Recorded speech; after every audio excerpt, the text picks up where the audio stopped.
rebirth of a nation. Hebrew kingdom building.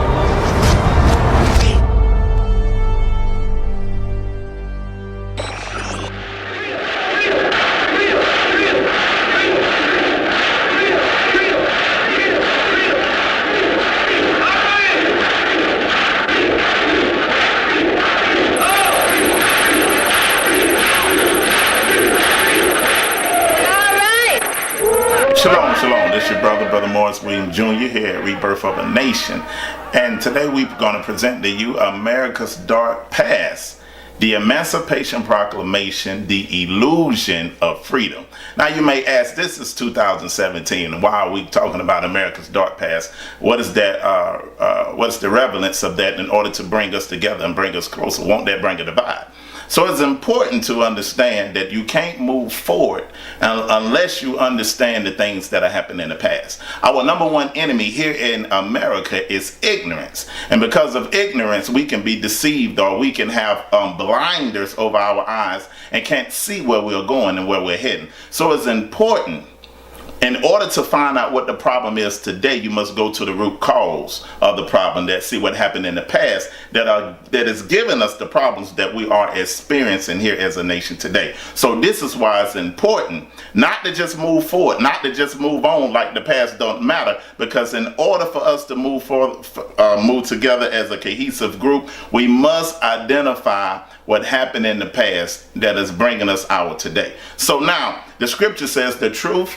You shall know the truth, and the truth shall set you free. But you will not be able to operate in true freedom unless you identify the lie that has you hostage. Because in order to walk into the true freedom that we have been destined to walk in, we must have truth. And that truth must identify or expose the lie that has been keeping us hostage for so many years. So now, how can we move together? How can we move forward? How can we come together as a nation? We must first do what? We must identify what the truth is according to what happened in the past. It would be just like an abusive relationship that a man and a woman has been together for 15 years, but the man has been abusive for 15 of those years. And then all of a sudden he get a revelation and say, well, look, I want to just move forward. Let's forget the past. But no, you must go back and deal with the things that have happened in the past in order to move forward in that relationship. So we would take that same model here. What must that husband do first? He must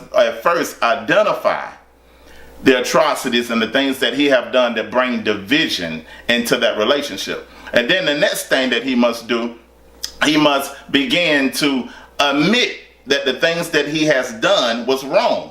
The things that he had perpetrated on his wife was wrong. The next thing he must do is what? Repentance time. Is to make it right. What can I do to make these things right moving forward? And then we can have forgiveness in the relationship and move forward to healing. So that's the same thing that we must do even as here in America. We must first what? Identify the things that have been done wrong. The people that perpetrated the wrongs must do what? And I'm not talking about your everyday people. I'm talking about the people that are behind the scenes that have been ruling and making decisions globally wise, and also here that's been controlling America. What we must do first before we can move on as a nation is to identify what the truth is, to get rid of the ignorance, that we may move forward. The next thing we must do is the perpetrators must first admit that the things that they have been doing have been wrong. The next thing that we should do after that is have repentance. What can we do as a nation to make these things right? And after that, then we can have forgiveness, that we can move forward as a cohesive group and bring the true healing that we need here as a nation. So here are what we're doing today as Rebirth of a Nation. We are identifying the things of the past, the root causes, so we can understand what has been happening and understand our now of why the things are the way that we are. So here we're going, we're moving forward in this presentation called America Dark Past, the Emancipation Proclamation, the Illusion of Freedom.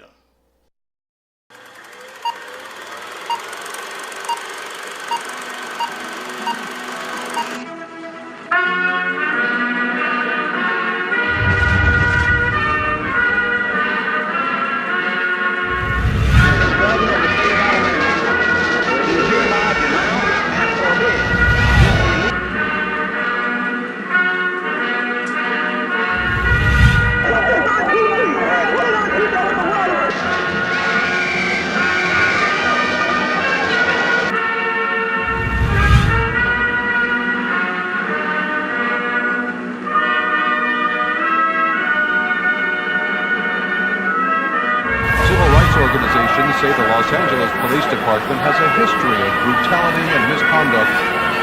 Alleged to be that of young Emmett Till.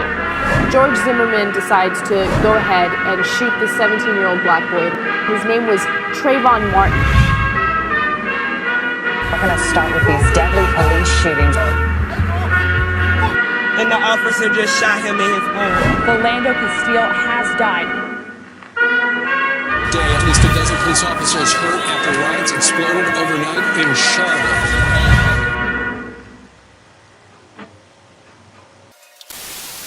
Go down, Moses, way down in Egypt land.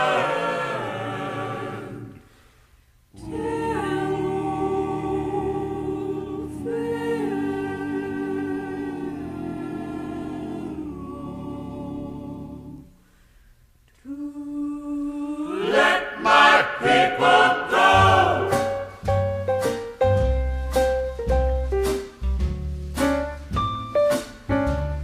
Now when Israel was in Egypt land, Let my people go. oppressed so hard they could not stand. Let my people go. So the Lord said, go down, Go down, Moses, Moses, way down in Egypt land. Before we move forward in this presentation, we must first go over some quotes that I think that is very important to give us an understanding of where we are.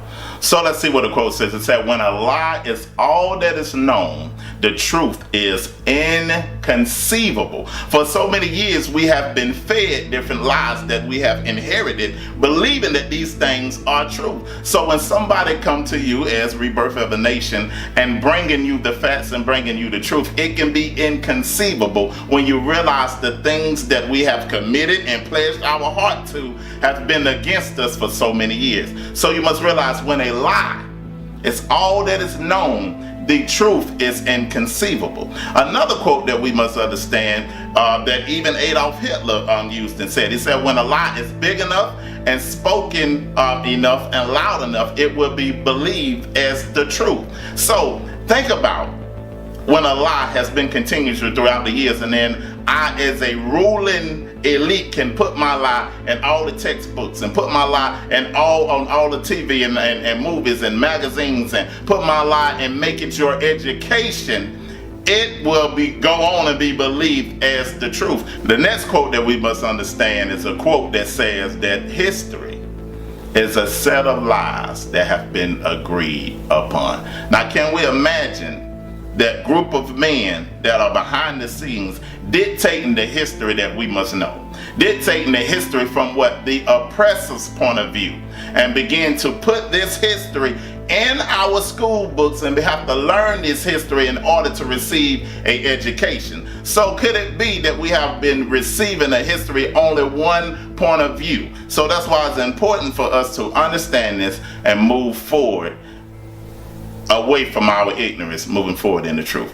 All right, now we're going to end, before we get into this presentation, with these two last quotes that I think is imperative to our understanding. Let's see what Dr. Dresden James said. He said, a truth's initial commotion is directly proportional to how deeply the lie was believed. When a well-packaged web of lies have been sold gradually to the masses over generations, the truth would seem utterly preposterous and its speakers raving lunatics. Now, I know in this presentation, first initially hearing some of these things, you might think that we lunatics are thinking that this stuff is crazy, then it's going to conflict with what you've been being taught for so many years. So it's important not to reject something that you haven't investigated. So that leads me to this next quote by Eamon Spencer that says, there is a principle which is bar against all information, which is proof against all argument, which cannot fail to keep a man in what?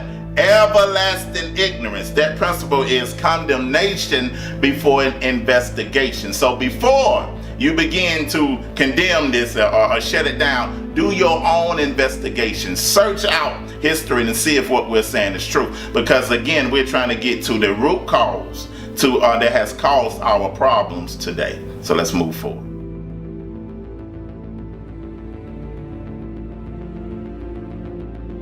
All right, so now it's important. If we're going to go back into the past, we got to go all the way back into the inception of America, and we must deal with the ancient purpose of slavery, what slavery was about in ancient times, and show the difference between ancient slavery and the chattel slavery that we received over here in the Americas. Now, ancient slavery, you was only in slavery for 3 reasons. Either you was a prisoner of war, you became a slave through rival religions, or you became a slave through indentured servanthood.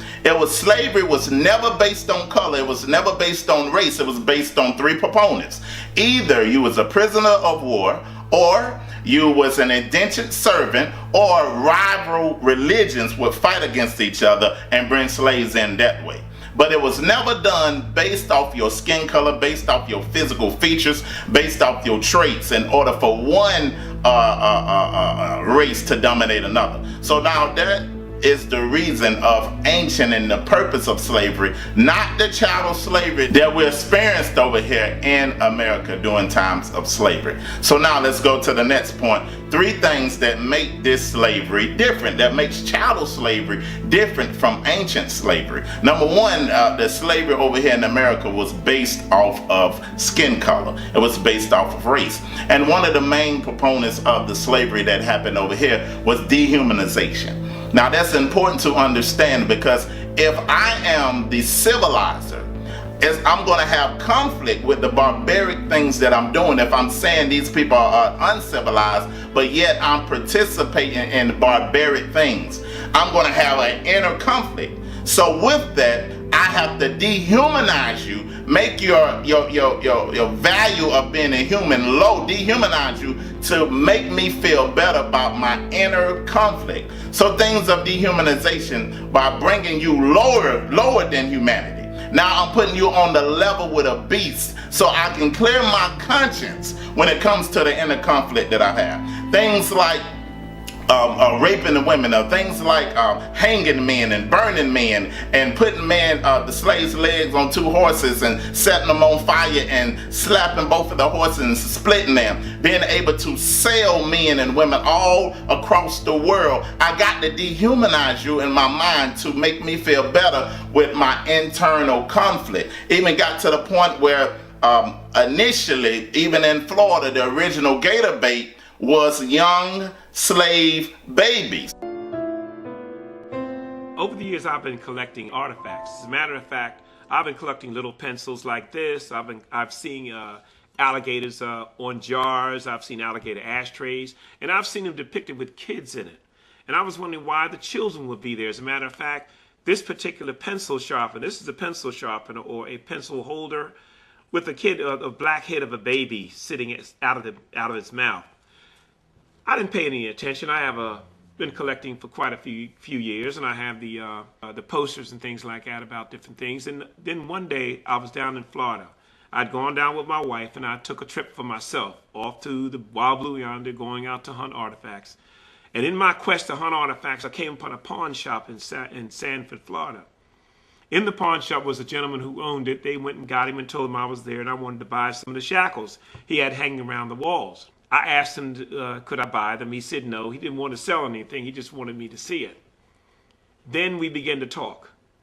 And I asked him, I said, look, please let me buy something. I got to take something from here. He says, no. He says, I don't want to sell anything. He said, but I'm going to the back and I'll sit down. Meanwhile, he came out and came back out and he began to talk to me. He said, he said, you probably don't know this. He said, but years ago, he said, my grandfather, before he died, told me of the things they would do. He said he would go down. He said his grandfather said they would go down and they would take babies with them. I said, what do you mean babies? He says, well, let me tell you. He said the slaves who had babies, they would steal the babies during the course of the day, sometimes when the mothers weren't watching. I said, what do you mean babies? I said, you mean babies like 5 or 6 years old? He says, no. These babies, some would be infants.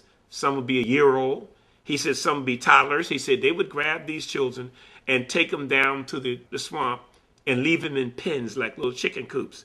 They would go down there at night, take these babies and tie them up because they hunted the big bull alligators. These big bull alligators were not raised on farms. They were in the wild. These alligators would weigh 600, 700, 800 pounds. Those are the ones they wanted. They would skin them, make the wallets, get the meat, do different things with them. He said, but what they were doing was tie them up, put a rope around their neck and around their torso, around here, and tie it tight. He said, I said, well, what would the babies be doing? He said, well, my grandfather said they'd be screaming. He said, what would you do? He said, just let them scream. He said, what they would do, it would help them to chum the water. He said, when they would throw the babies in tied to this rope, he said, in a matter of minutes, he said, the alligators were on them. He said the alligators would clamp his jaws on that child. As a matter of fact, once he clamped on him, he was really swallowed. You couldn't see anything but the rope. And we would pull the alligator in and tie his nose and hit him in the head with an axe, a pickaxe. He said we would then drag him to the shore. We'd drag him to the shore and leave him lay, and we would do it again, maybe 2 or 3 times a night. I said, so what do you mean? He said, well, yeah, they were taking these babies and killing them for alligator bait. I said, so all these things I've been collecting, are really, really something that I can really talk about and say they're of a truth by what you say? He said, I'm telling you, he said, nobody wants to talk about it. He said, I'm only telling you because you're here. I may never hear from you again. He said, but these things actually depict the acts that they did to slave babies back in the Bayou country and down the south. They did this. They hunted alligators with these babies. That's why they call alligator bait. Doing different things where we would rip the skin off people of color and use those for your belts and for your shoes. I have to dehumanize you in order to make myself feel better about the atrocities that I'm doing to you. And the next thing that happened that makes the slavery different is not giving you the ability to be able to learn or to read. See, that's important. Not giving you, most of the time in ancient slavery, they were still able to learn about history and learn to read and different things of that nature. But in this chattel slavery, it was outlawed. It was codified in laws that you couldn't read. So why is that important? I got to strip you completely away from your history in order to form you into the slave mentality that I desire you to have. I'm going to form your mentality. I'm going to form your thinking process. I'm going to form your development and your growth. And it must be no higher than a beast. So it's important for them to codify laws, because you would think of it in this manner, right? Just say that you had a king that had a kingdom and he had sons. And all of a sudden, some nation came in, took his son away. His son was 3 years old, took his son away and made him lower than a beast, made him an animal. And him not realizing that all of his history is based off of him being connected to his father. So what they would do, they would shut off his ability to learn his history, because he wouldn't be able to understand. In his history, he was a priest. In his history, he was a king. In his history, he was above all. But if I take away his history, I can keep him at the level of a beast.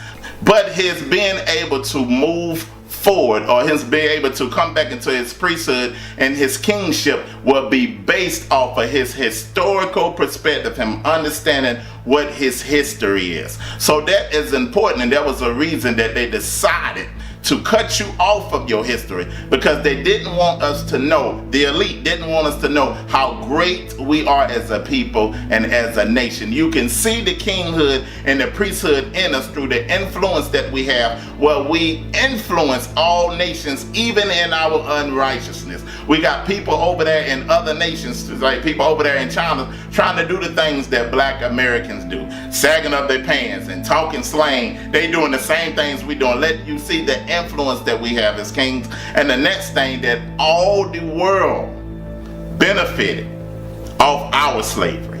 This was a worldwide global slavery, where you look at most of the European nations, or most of the supreme nations that's ruling, and the most wealthy nations became wealthy off our slavery. Imagine being able to ship people all over the world, not just hundreds, but millions of people for almost 300 and some years, and getting free labor from them.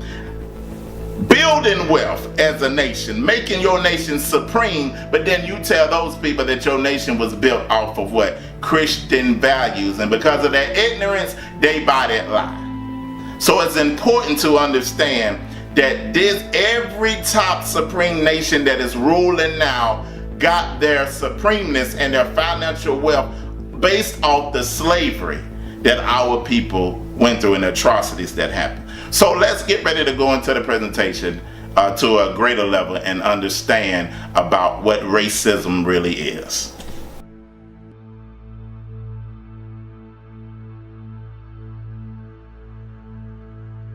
Okay, now dealing with racism, because a lot of times we look at somebody just being prejudiced or saying hateful things that they are racist. So let's see and get a full understanding of what racism really is. Let's look at the definition. Let's look at the definition of race. Race is the classification of humans into groups. Now we're seeing that race is a group thing. Not just an individual, but race is the classification of humans into groups based off what? Physical traits, ancestry, genetics, social relations, or the relations between them. So we're able to see that race deals with the grouping of people. Now let's look at the grouping of people versus what Dr. Francis Chris Wilson stated what white supremacy is. Because now we see that race is not based off the three things that we said. It's not based off being a prisoner of war in chattel slavery. It wasn't based off a rival religion in chattel slavery. And it was not based off indentured servanthood. It was solely based off of color and physical features of a group. So now let's look at what this group is doing in order to keep themselves on top, because race is the sense of the racing of the races to control the rest of the races. So now let's move forward. Let's look at what Dr. Francis Chris Wilson said about racism. She stated that it's a system that is practiced by the global white minority. This is where we get the phrase of white supremacy, on both conscious and unconscious level, to ensure the genetic survival by any means necessary. According to Wilson, this system attacks people of color, particularly people of African descent, in 9 major areas of activity: economics, education, entertainment, labor, law, politics, religion, sex, and war. So what we're seeing is racism coupled with white supremacy is the domination. Now when I say white supremacy, I'm not just talking about just normal everyday people that you're working with. Yeah, they might participate in white privilege, but white supremacy was set up by the elites that rule this nation and elites that rule the world behind the scenes. So let's look at it again. It's the domination of economics, education, entertainment, labor, law, politics, religion, sex, and war. The domination of every area in life to ensure their dominance and supremeness of the race over all other races that are on the planet now. So racism is the domination of one race in every area of humanity that dominates all the other races and stay supreme. But it has to be more to it than that. Now let's see why we have to use the term white supremacy. What was important to make it about color than any other reason? So let's move forward and see. When you begin to look at history and look at the first European nation, or for lack of a better term, the first American term, white nation, a non-melanated nation to rule the world, you would go back as a global empire of the Greeks. And when the Greeks would go into other nations and rule, what they would try to do, they would take the women and they would have sex with the women in order to produce babies, in order to reproduce themselves. But what they began to realize is these babies that they would have the physical features of the people of melanin, or melanated people, or of black people. They would notice that the baby's hair wouldn't be straight as their hair. They would notice that the baby nose wouldn't be as pointed as their nose. They would notice that the baby would have more of the physical features of the oppressed rather than the oppressor. So what would they do? From this understanding, they would begin to see and realized that people of color have what? Dominant genes, and people of non-melanated people have recessive genes, understanding that the first human being was a person of color that produces every color that we see around the world today. So what they begin to see is that they were the minority on the earth.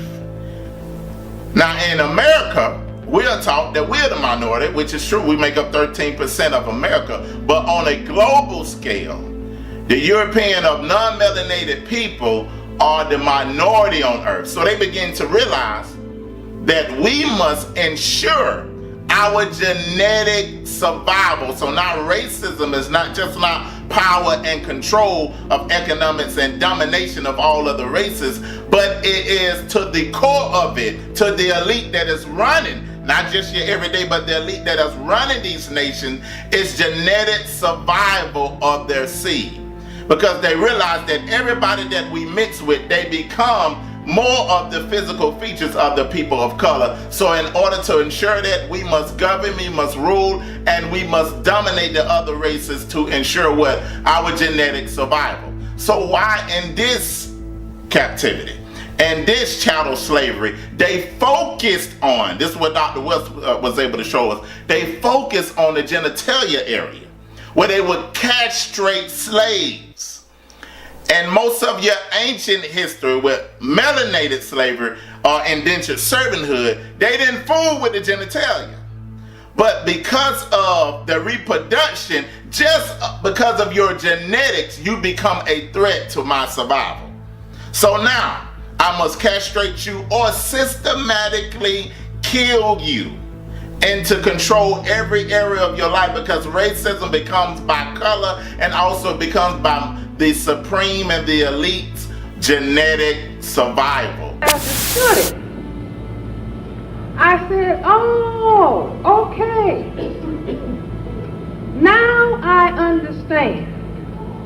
The discussions that were going on before, talking about black male-female relations, you've got to understand that those problems are tied to the system of white supremacy. And they are tied in a particular way. And they are tied in this way. Where's my eraser? Oh, here's the eraser. That if the problem that the people who classify themselves as white, if the problem that they face is white supremacy for the purpose of white genetic survival. Are you with me? Right. So this is the key. This tiny group of people, this tiny minority of people on the planet are trying to survive genetically. And so their thing, a lot of people say, oh no, their thing is money. They make money. They don't make melanin.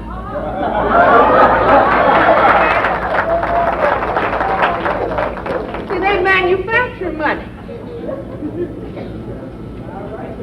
But God makes melanin. Now they didn't have it, and so their struggle is to survive genetically.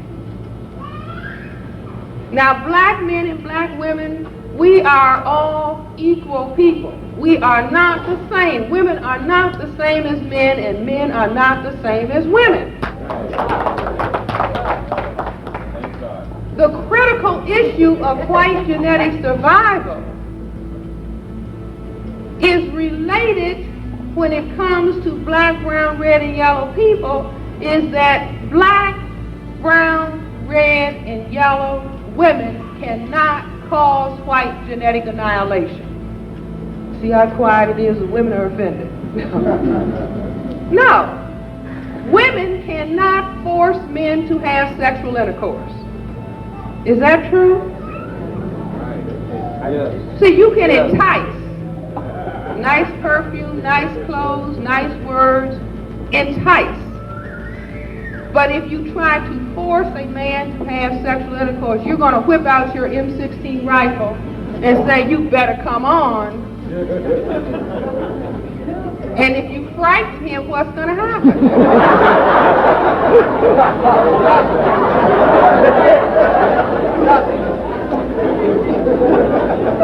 See, now these are basic facts of physiology. It doesn't require anybody to make this up. This is basic physiology so that women cannot force sexual intercourse. Men, white, black, brown, red, and yellow, can impose sexual intercourse. See, I'm not talking about rapists, but I'm talking about they can impose sexual intercourse. So that the critical issue of white genetic survival comes down and attacks males differentially than it does females. You see, in other words, a white male can decide, now I want to make some lighter colored black people. So I'm going to have sex with a black woman. That's his decision. The woman cannot, the black female, the non-white female cannot impose that decision on any white male or any non-white male. But males can impose this decision. And so because of all of the levels of color, black, brown, red, and yellow, black is the highest level of melanin pigmentation. Brown, red, and yellow, these are lesser levels of the same pigment.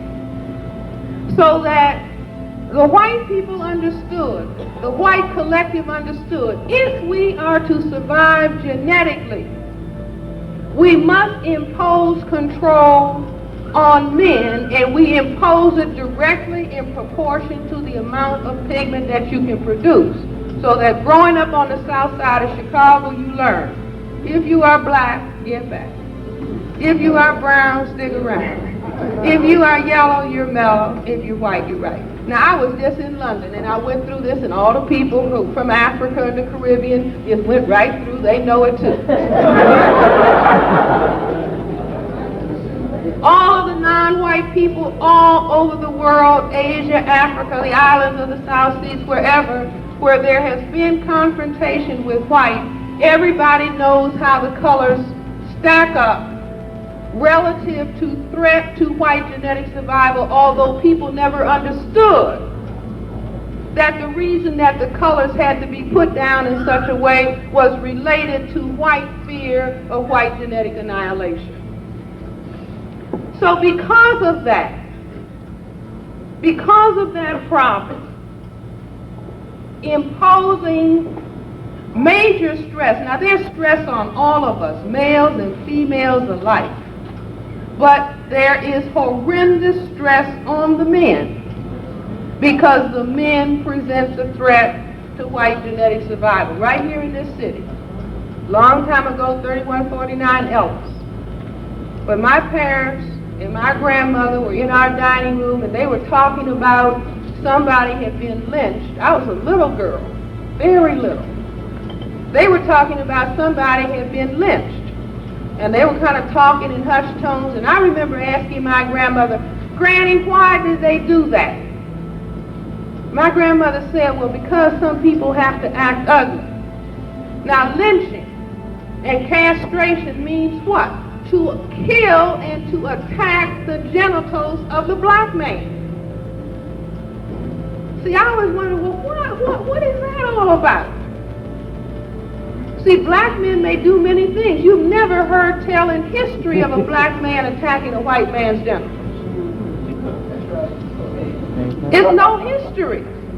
It's no history of people of color attacking white people's genitals. But there is global history of people who classify themselves as white attacking the genitals of non-white men. So you say, why? Because the brain computer wants to understand in depth so that it can move with greater power. So we say, why? And we end up with this. Here's the black man's genitals. Attack this and destroy this. Why? Because in the testicles is what? The genetic material. And the genetic material that can cause white annihilation. Do you understand? Doesn't it make sense? Absolutely. Makes sense to me. Now beyond that, that as the white collective looked at the black male and says, he has weapon that can destroy me. He has weapon that can cause me genetic annihilation. So the white brain computer said, I must create weapons that can do same thing. Must create weapon, can do same thing. Must create weapon. So indeed they did create a weapon.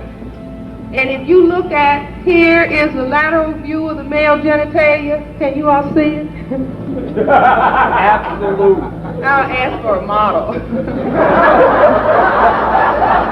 Absolutely.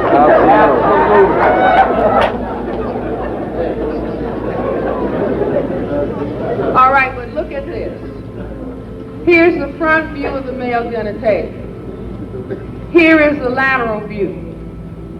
Turn the lateral view around 90 degrees and you have that. See, if you turn this around, just turn it. And then what is this but this? That's a gun. Do you see? Can you see that? Oh, wow, they can't see it. Some models back. Yes, I need a model. Just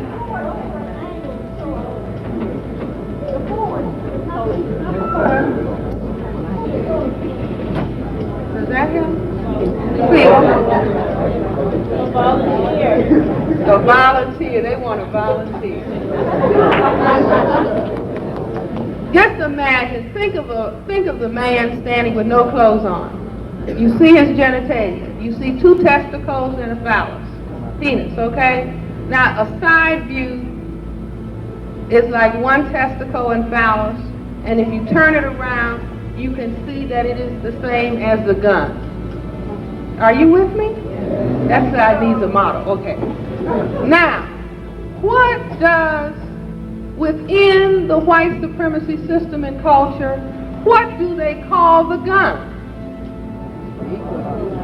Come on, class, this is a workshop.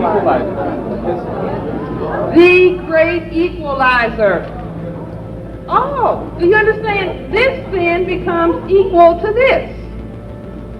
If he has a weapon, meaning the black male's genitalia, testicles, genetic material that can cause white genetic annihilation, the white collective says we will produce a gun that will be the equalizer. And the people who are by law allowed to carry the gun, anytime they see a black male and they think, I want to kill him, he can annihilate me, then they call it what? Justifiable homicide. That's right, that's right. Are you with me? Absolutely. All for the purpose, not of economics, but for the purpose of what? White genetic survival. Now, how does this then come down and impact on the family? But let me say before I go further, that there is a lot of material. If you understand what I'm saying here, there are many things that you will understand about the white supremacy system and culture that you look at every day, but you really do not think about. Most people do not realize, see, we're getting ready to come around towards February 14th, Valentine's Day. The most important thing about Valentine's Day is that it is a day in the white supremacy system and culture in which they give out chocolate candy. Wow. The white female likes the white male to give her chocolate candy.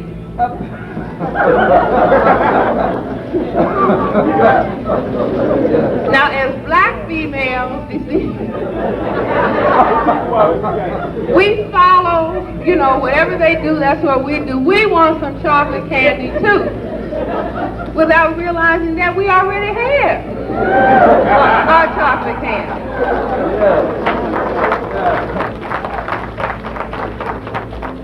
Somebody's about to die. See, we don't understand that this Valentine with all these little pieces of chocolate candy. How many of you read the newspaper around Valentine's Day and see where they're talking about, ooh, dark and erotic chocolate? Absolutely. And did you ever say, why? What are they talking about? What they are talking about is that within the framework of the white supremacy system and culture, the white female describes her ideal mate as who? Tall, dark, and handsome. Absolutely. Do you all understand? So when they began to see that 9/10 of the world was melanated or people of color and 1/10 made up there, they began to realize that we have to dominate all resources, all areas in life, and also systematically kill them, because now you are a threat to me based off of your genetics. So we can't say I'm not going to participate in this race war. We are in a war and don't realize that we are in this war. And this is what is killing us, because we're ignorant to what is going on. So this is why the elite will kill you no matter what, because just because of your genetics, it makes you a threat to their genetic survival. So let's move on, because we are even able to see how this creeped over even into the games that they made, even into every aspect of their life. They wanted to ensure that anything that they created remind them of the dominance or the racism, the race of races for nationalism, the race of races for dominance, and at the core of it, genetic survival. They even put it in their games. Now you look at pool. The ball that hits all the other balls is the cue ball, which is what? The white ball. All the rest of the balls stay in a triangle. And the middle of the ball is what? The 8 ball, which is what? The most threat to their genetic survival, which is the 8 ball, the black ball, which produce what? All the other colors of the ball. So when the person that's playing pool strikes the ball, he hits them and divides them into every corner. Just like in our slavery, they hit us and divided us into all the 4 corners of the earth. Begin to ship us out through all the 4 corners of the earth. And once they knock all the other colors down, dominating them, what is the last ball that is on the table? It's the 8 ball. The one that is the most threat to their genetic survival. That's the last threat and the last ball that has to go into the hole, under the earth. When they knock that ball under the earth, it ensures its complete rulership over all other colors remaining on top. So this is why it's important to understand what racism really is. It's not just prejudice, but it's dominance, using an avenue of prejudice and white supremacy to dominate every other area of life, and also to ensure what? Their genetic survival. And this is why there are systematically, the ruling elite systematically are killing us on a daily, weekly, yearly basis that is destroying us as a nation as a whole. Now that we understand what racism really is, now let's go through the history, and you'll be able to see that racism, this dominance or this genetic survival, will be the baseline of all the atrocities and everything that happened to us as a nation of people over here.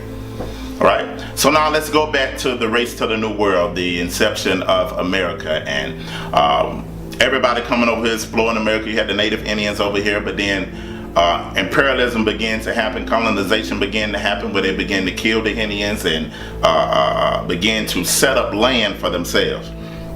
So what began to evolve out of that is what is called the head right system.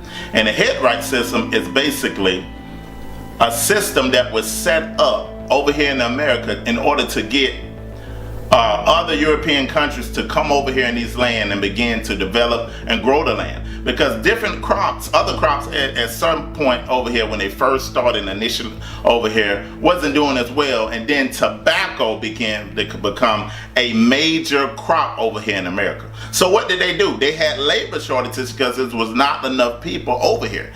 So what they did, they set up the head right system. The head right system allowed for every person that came over here to to America, they got 50 acres of land that was just given to them. And what they began to do, if you had a poor family that couldn't afford to come over here, because one person that had the money to come over here to America and get their 50 acres, and that just wasn't 50 acres for him, but if he brought his family over here, for every family member they got 50 acres.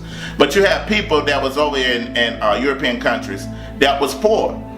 So what the some of the elite ones would do, they would pay their way. What the head right system gave them the right to is to pay their way over here.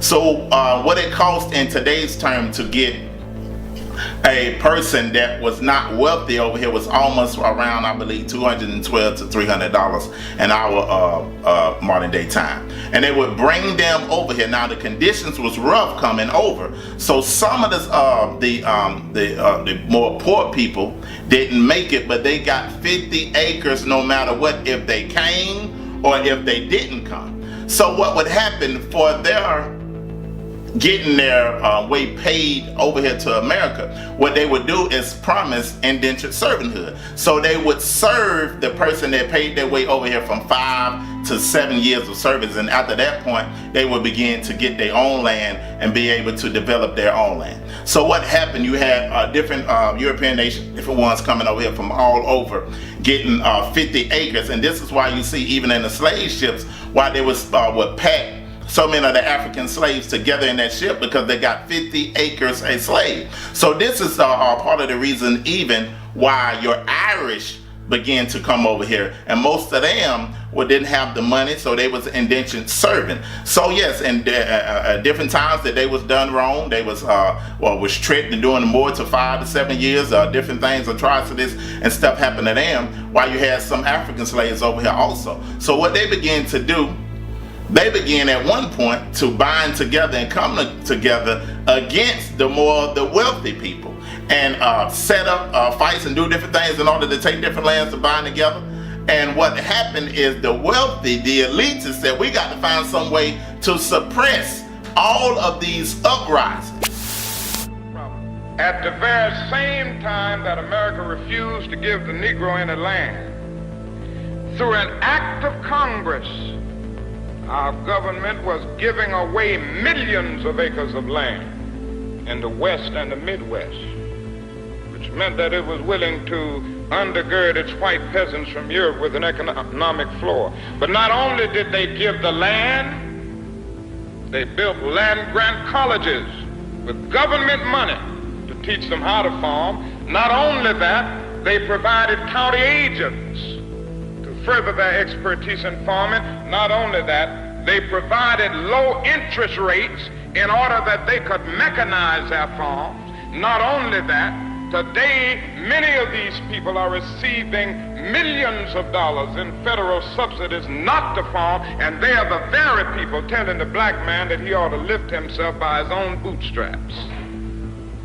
Now, this is what we are faced with, and this is the reality. Now, when we come to Washington, in this campaign, we are coming to get our check.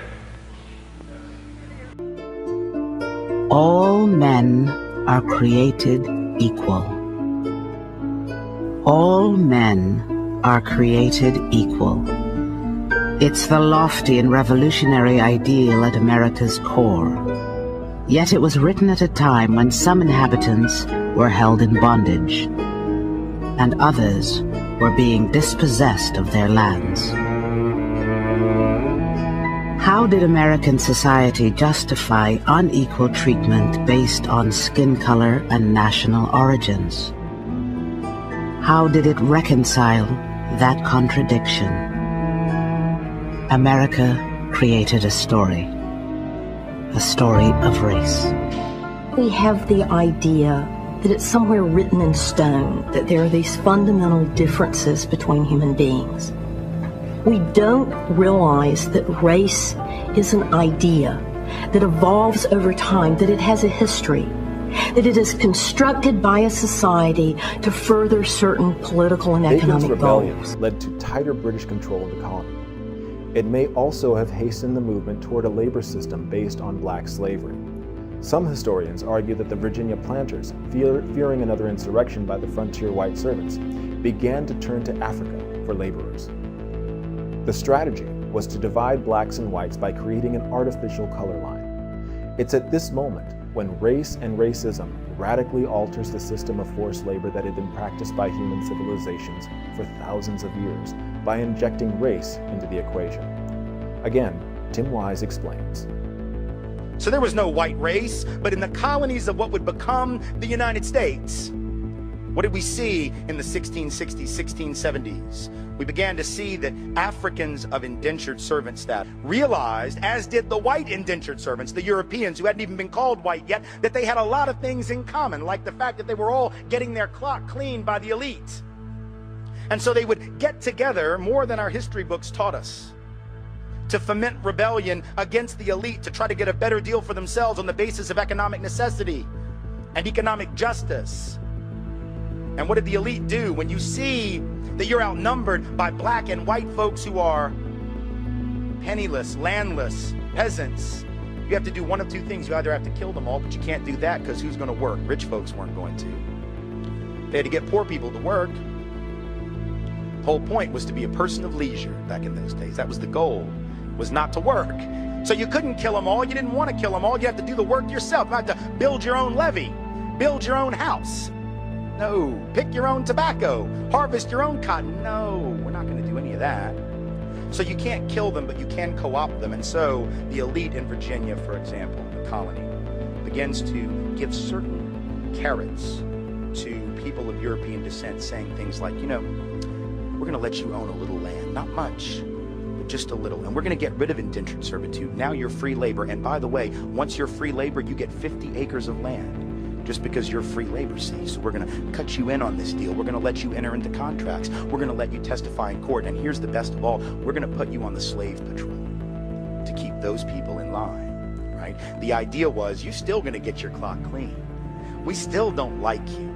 We still aren't going to really empower you or change your economic subordination. But we're going to make you honorary members of this team, and you're going to help us keep those other people down. So they got a little taste of power, and it did effectively divide and conquer those coalitions. Those rebellions began to stop almost instantly. So that's when you go back to race being based off color, because during that time in the 1400s, race was never based on color. But then you see a turn up into the 17th and 18th century that it began to be based on color. So what they told the white indentured servants is, well, look, we're going to bring you into what is called the good old boy club. We're going to bring you over into the wealthy club based off of you being white. So now your skin color is going to make you think that you're more supreme than another. So by you understanding and functioning in your skin color being white, it made you look at the African as he a lower class than you. Now y'all got somewhat of the same condition. Of course the Africans was done a little worse, but y'all got somewhat of the same condition. The only thing that you have over him is your skin color is white. Now you'd have been tricked to thinking that you on a financial wealthy team based off your skin being white and you being ignorant to you being the poor. And these are the same people that became the ones that governed the other slaves on the slave plantation. These are the ones that were the overseers of the rest of the African slave. Now they began to be uplifted based off their skin color being white and people of African descent skin color being black.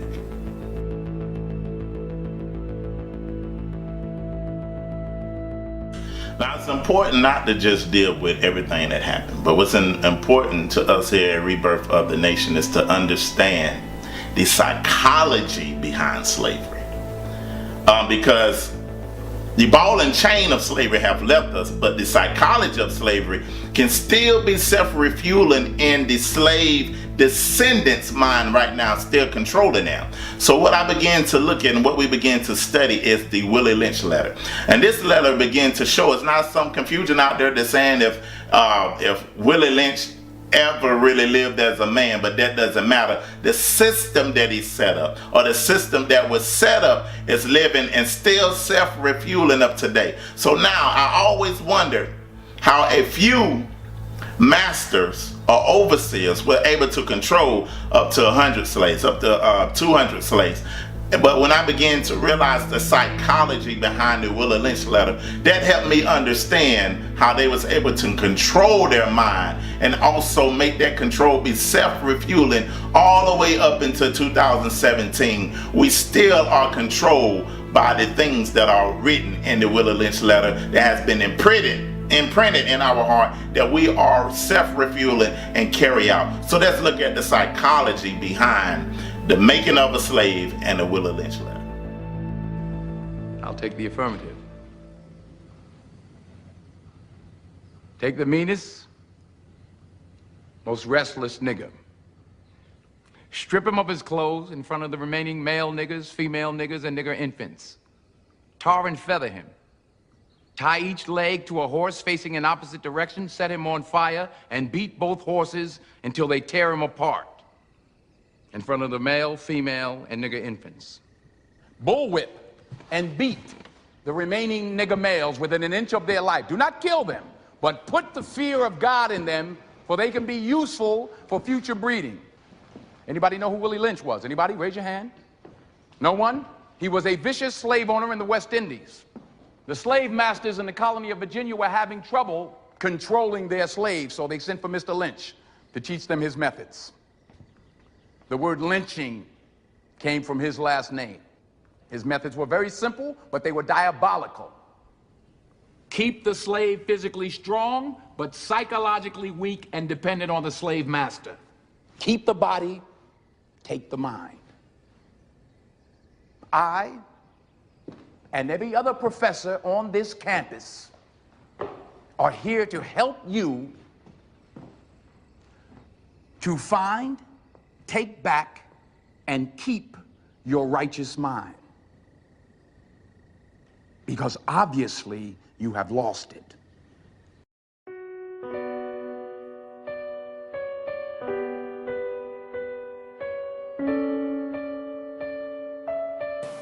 This speech was delivered by Willie Lynch on the banks of the James River in the colony of Virginia in 1712. Lynch was a British slave owner in the West Indies. He was invited to the colony of Virginia in 1712 to teach his methods to slave owners there.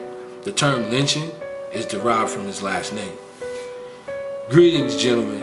I greet you here on the bank of the James River in the year of our Lord 1712. First, I shall thank you, the gentlemen of the colony of Virginia, for bringing me here. I'm here to help you solve some of your problems with slaves. Your invitation reached me on my modest plantation in the West Indies, where I have experimented with some of the newest and still the oldest methods for control of slaves. Ancient Rome would envy us if my program is implemented. As our boat sails south on the James River, named for our illustrious king, whose version of the Bible we cherish, I saw enough to know that your problem is not unique.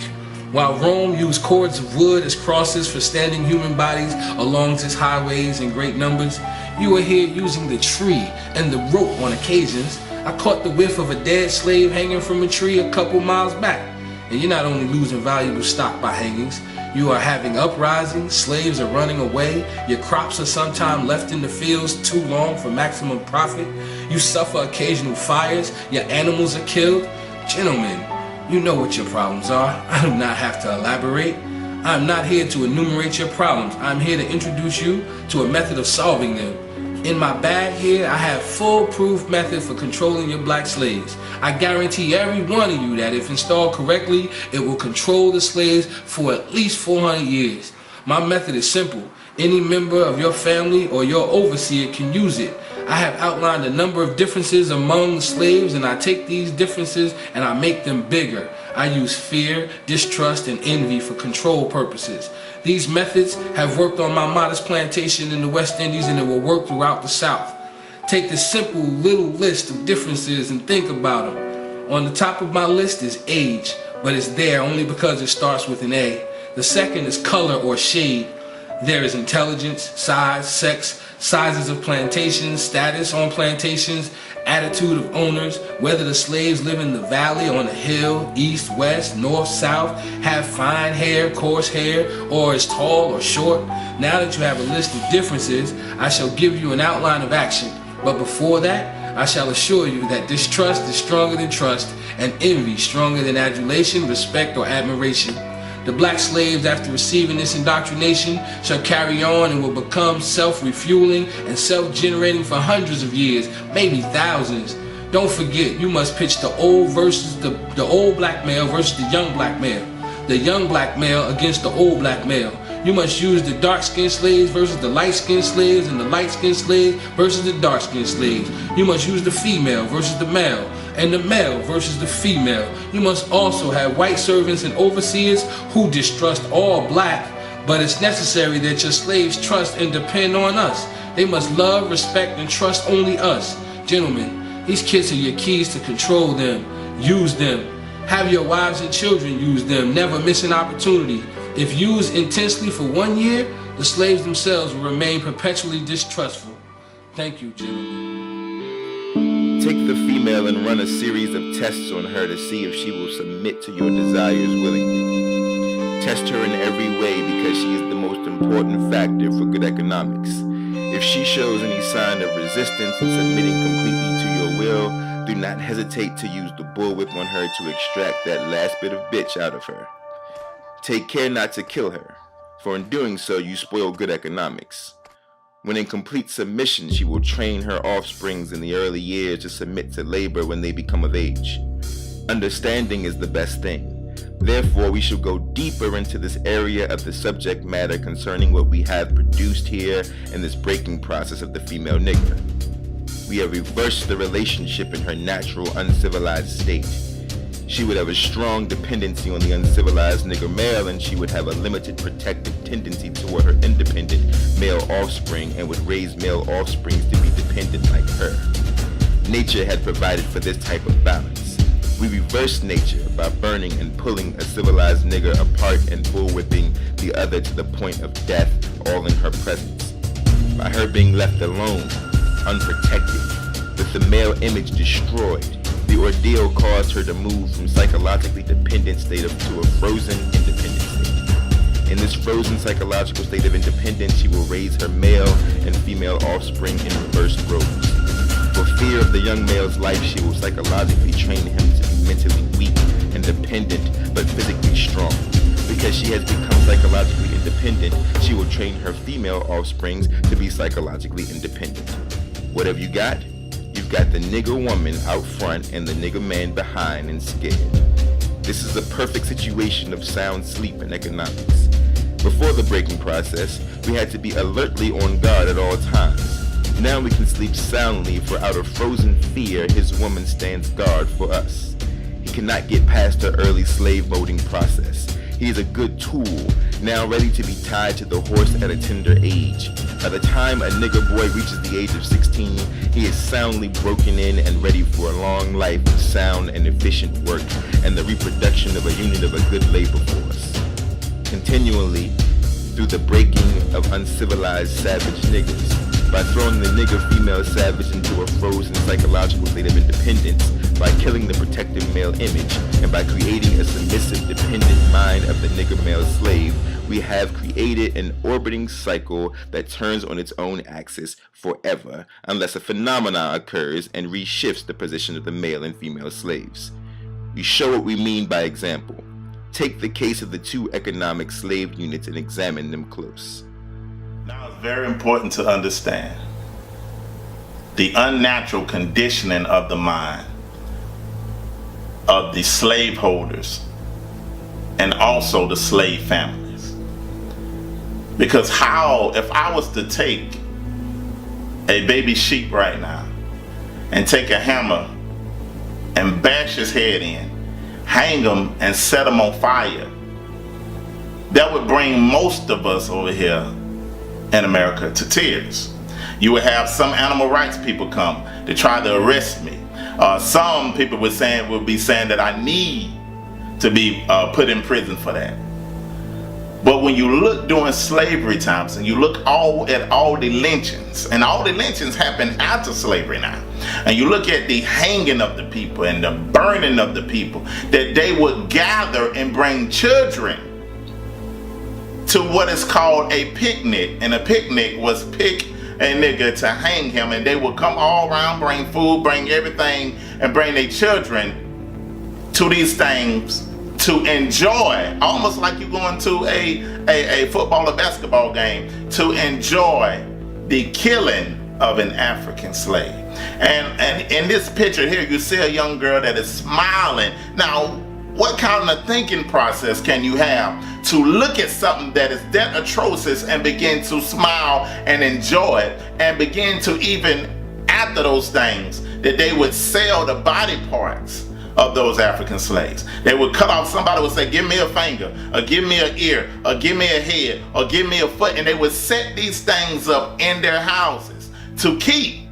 He's a veteran investigator, and he was talking to this gentleman, basically getting his side of the story about how this gentleman's mother was left to die because she was African American, and the person who was supposed to be working on her wouldn't give her CPR because of that. So he's getting all of this information and getting the full story from him, and then all of a sudden starts asking him a lot of crazy questions. This dude, Sewell, because you don't know him, so we don't care about his first name. William. Oh, thank you. He says, the first thing he said to the guy is, have you ever been in a penitentiary? To which Sean Mullins said, I find that very insulting, actually. Then the guy launched into a story about how they used to, he has ancestors from that part of town that were part of a lynch mob, and they lynched a young black man, and they skinned him. And he was very proud to tell this man that they each took pieces of skin off of the man's back and used it as a knife sharpener strap. Mm-hmm. And I don't know how you don't take that as some kind of threat, some kind of emotional, physical, any kind of threat. But he certainly did.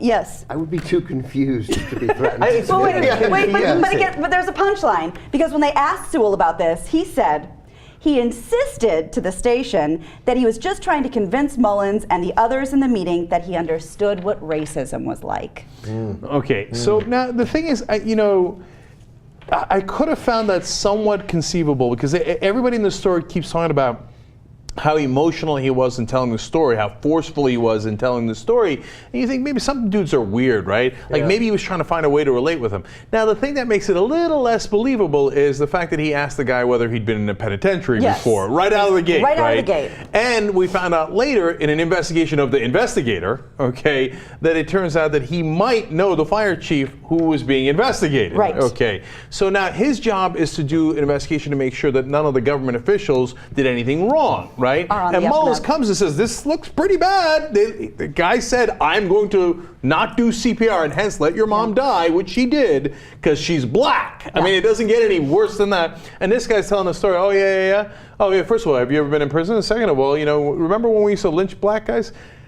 Okay, so I don't think that's the guy you want investigating whether there was racism. No, and they use a word that when, because we've already established that the guy telling the story is a little off kilter.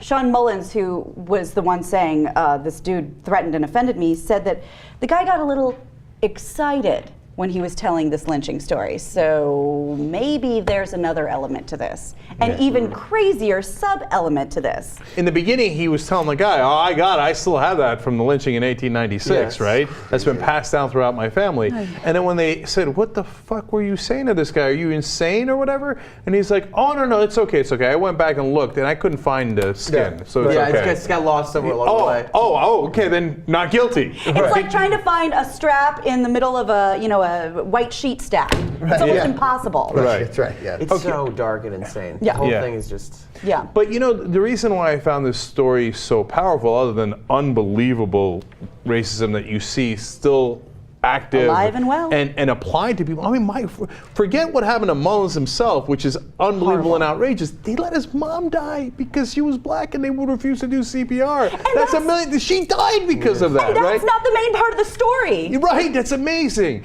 So, but it's so powerful because it reminds me of when I learned about lynchings for the first time. You read it in the history books. Oh, there's lynchings and they hang people, etc. There's lynch bombs. But they don't tell you the full story. And I was at a really small civil rights museum in Alabama. And this is really, I mean, if you're uncomfortable, just a warning here of how they used to do the lynchings, right? but it gives you a sense of the terror that African Americans must have lived in back then, right? Because, and of course the lynchings could have been for the most minor thing, looking at a white woman the wrong way and saying the wrong words to a white guy, whatever, right? So there'd be the hanging, but there would also be the burning, and there would also be the cutting of the genitals, and then putting that in certain places. And this is, well, of course, when they were alive, before they hung and hanged them and burned them, etc. But those are horrible forms of torture. But the two things that got me the most was people would have a picnic around the lynching. Yeah. And that's what this guy's referring to, right? So it's real. I mean, It's obviously, a social event. Yeah, it was, and they would bring their kids, okay? And then they would take home memorabilia, just like this guy's talking about. They would cut a piece of the body, the skin, and then they would take it home. Like, oh, they remember the fun lynching we went to, and then we took the skin home, and then but it's okay, we used it, we made it into something, etc. Right. Now, like, so when you hear, sometimes we cover stories about the guys who hang the Confederate flags, and they're like, no, this is our heritage. But dude, that's also your heritage. And sometimes heritage is a great thing, and sometimes it's a miserable thing, right? So don't put up that flag. That's what that flag stands for. It's not like it's ancient history. We still got guys carrying around that skin and threatening people with that story like it happened yesterday. And they would set these things up in their houses to keep as a memorial to what they have done. What kind of thinking process, what kind of conditioning that your mind have to go through to think that it's okay, or to be okay with it, or get gratification for something that is that terrible. So now we have today a theory called cognitive dissonance, dealing with the unnatural conditioning of a people to make them find gratification and destroying another human being, and burning another human being, and mutilating another human being, bringing family members and everybody out to see it and enjoy the destruction of a people. So it's something has to be wrong. It has to be a condition of the mind, because that is not normal. That is not a normal thing. That is not something that is humanly possible. So a conditioning had to be going on to make people think that they deserve this person deserved these things. So this is what cognitive dissonance theory comes in mind. And cognitive dissonance is something that happens internally, that happens to you when you begin to do things that's different between your core values. If I say that I am the civilizer, or I'm civilizing these people, and I'm taking them from their barbaric state, but yet I begin to practice in barbaric things, something begin to happen in my mind, that I have an internal conflict, that I begin to war with myself within to say that something is wrong. But I have to silence that. I have to silence that internal conflict. So now I must go through a conditioning process to make me okay with this, to make me think that these people deserve this. This feeling of what they was experiencing was called cognitive dissonance. Now let's move forward from here. And then, of course, and this is interesting about John Newton, because we all know about, the first thing you hear, John Newton, what's the next thing you hear? Amazing Grace. John Newton, Amazing Grace. Well, let's figure out what happened before he got Amazing Grace. He said slaves are lesser creatures without Christian souls, and thus are not destined for the next world. Now, what becomes important about this and you'll see it both in American history as well, there is this kind of dehumanization of African people. Because you got to ask yourself this question: how do people who deem themselves superior, who see themselves as the civilizers, who recognize themselves as what we call manifest destiny, the white man's burden of civilizing all the rest of the races, how do you reconcile being the superior being and engaging in barbaric behavior? What that produces is something called cognitive dissonance. How many people are familiar with that? Cognitive dissonance is really thinking discord. It's when you begin to feel conflict between what you believe or understand or hold to be true, and you are then faced with behaviors, either in yourself or others, that conflict with your fundamental belief. It produces cognitive dissonance. Human beings don't function well with cognitive dissonance. You must remove the cognitive dissonance in order to function. So in order for people to perpetuate slavery and to perpetuate that whole system that lasts for centuries, you had to remove all dissonance associated with it. Can't be anything wrong with me. Certainly isn't us. We're the civilizers. We're the superior, so it must be them. Oh yes, well you see, they don't even have souls. Now I can go to sleep because I'm not really dealing with a human being. Are you following me? Okay, let's see what else he said. He said, when the women and girls are taken on board a ship naked, trembling, terrified, they are often exposed to the wanton rudeness of white savages. The prey is divided upon the spot. Look at the choice of words, the prey.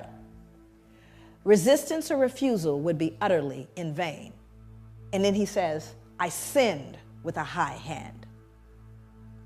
Yeah, and then he wrote Amazing Grace.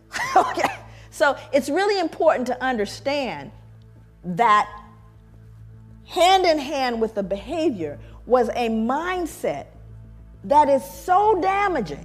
You see, I call it the secret. Not the secret that everybody's been talking about, that secret. This secret is the kind that makes you sick. How many people here are in mental health, have done direct mental health treatment with folks? If you've done you know that the secrets make us sick, yes? Isn't it the secrets that cause people the pathology? Right? How long have white people had to hold this secret? How long and how many generations had to stop and pretend Grandpa didn't do what he did? That the wealth we enjoy was not on the backs of some of these little girls. Think about how long one had to keep that secret. And the only thing you could do is either pathologize the other. It's all their fault because it certainly wasn't great granddad. Look how well he dresses.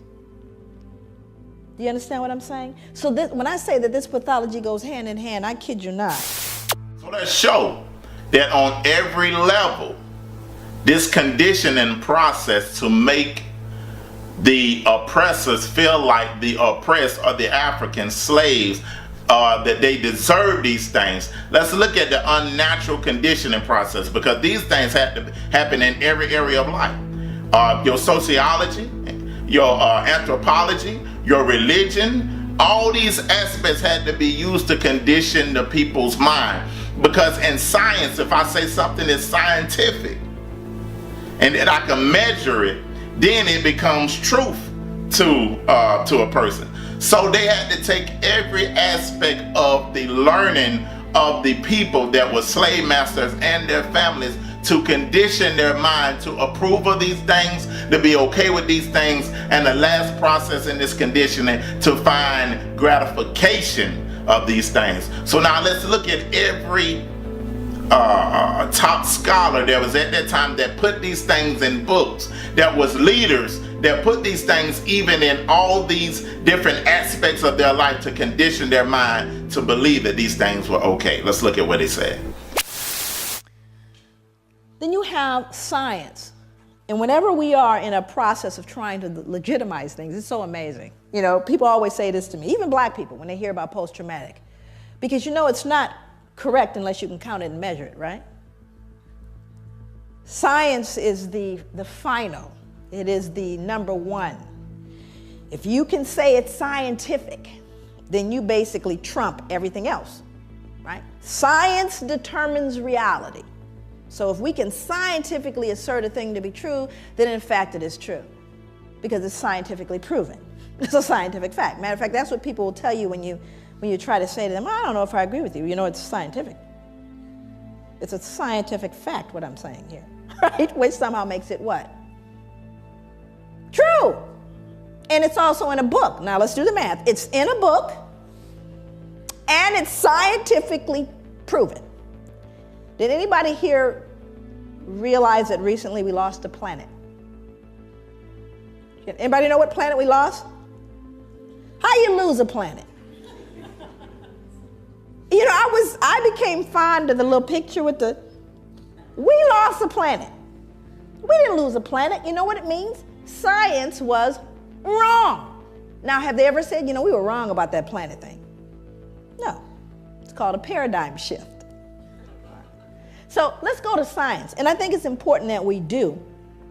So we go to someone named Carl von Linnaeus. Now, Carl von Linnaeus becomes an important character in this whole conspiracy of silence and legitimacy and removing the dissonance.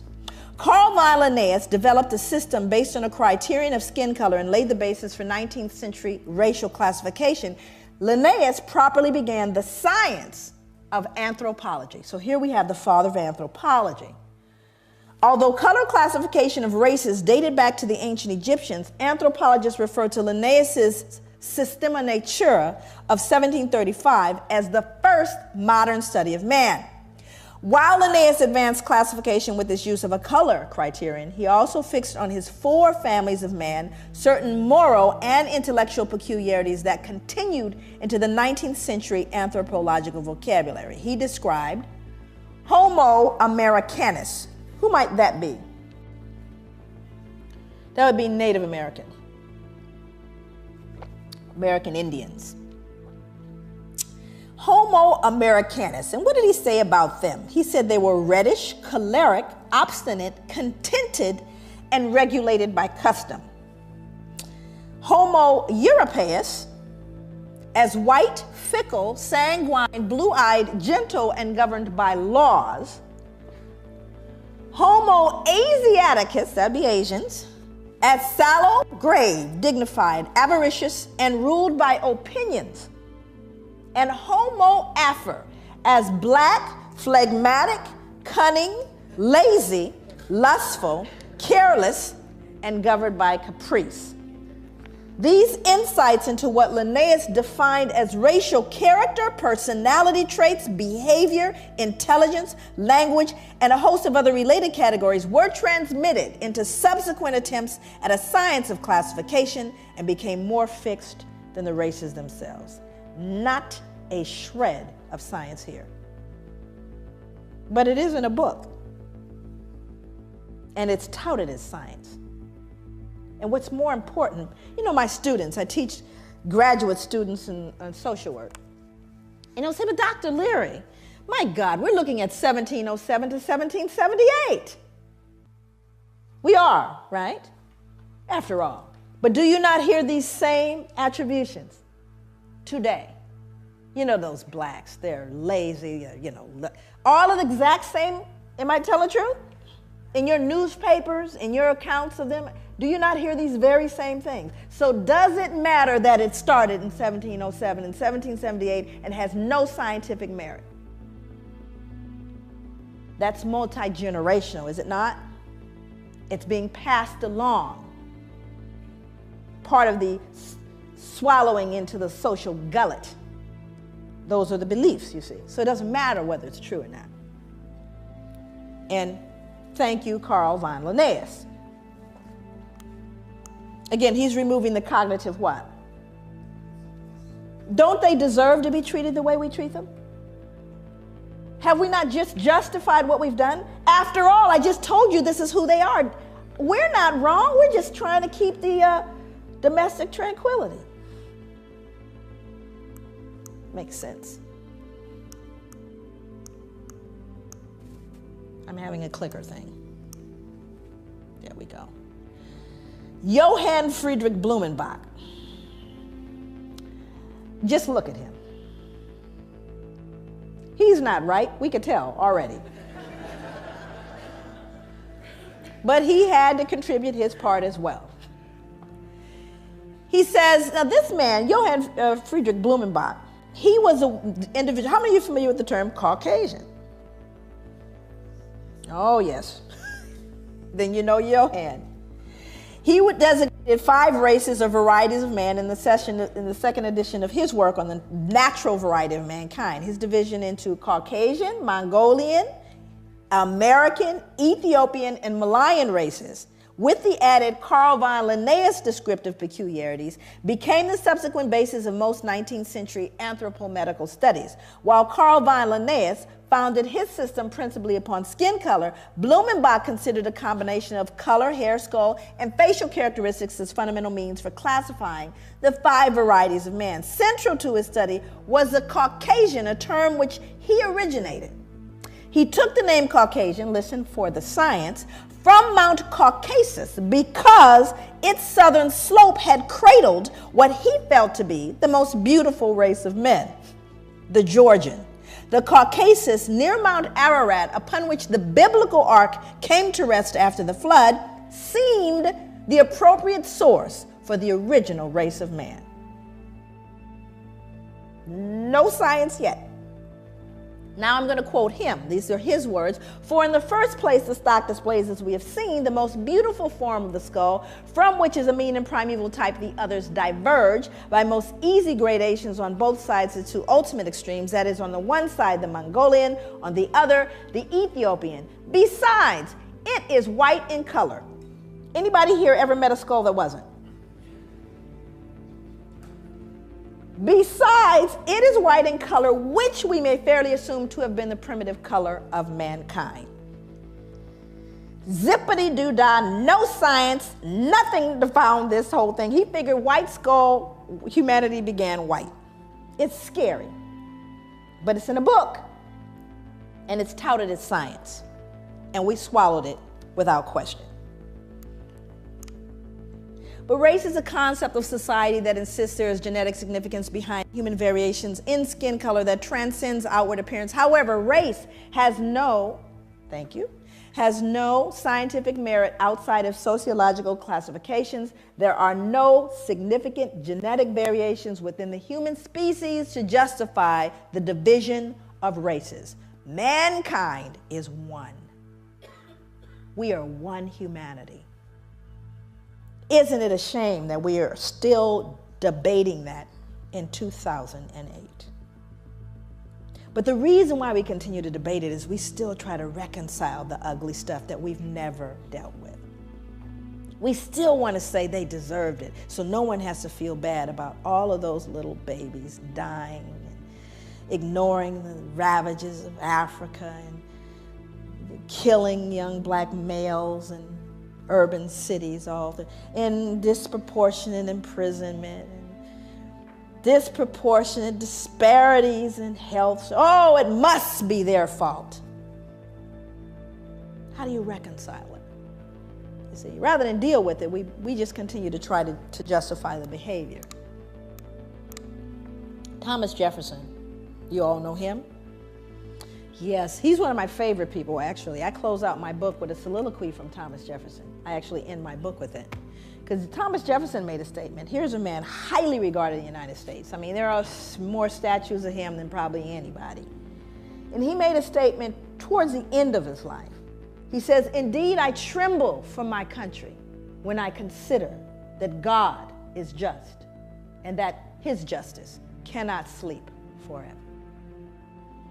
You see, it haunted him to his grave because Thomas Jefferson knew. He knew what would happen. Matter of fact, he predicted exactly what we're dealing with today, what happened between people of African descent and those of European descent. Predicted it. He was a bright man. How do you reconcile behaving in such a barbaric way? Well, let's see what he said. He said blacks smelled bad and were physically unattractive. Well, this was inconsistent with his behavior because, you know, he fathered slaves, Sally Hemings. So it didn't smell that bad, huh? Now, here's a more important one. He said we required less sleep. Now, that one's more interesting to me. Why would he need to? What dissonance was he feeling that he would need to believe that blacks required less sleep? Why? What did he do? You know, he owned slaves. So what do you think? How hard do you think he worked them? What was a work day for a slave? Sunrise to sunset.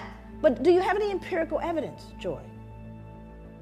Can you prove that? Because you know, if you can't write it, you know, count it and measure it, it didn't happen in European culture. Is that correct? You got to count it and measure it. How many of you have measurable objectives? Measurable outcomes, you better measure it. I don't care if you tell them. Can you tell your boss really, truly, at the end of the year, we're doing better now? I've been to work every single day I've watched, and I can guarantee you we're doing better. Is that going to fly? That would be no. That means you have to count it and measure it. And if you didn't count and measure, it didn't happen.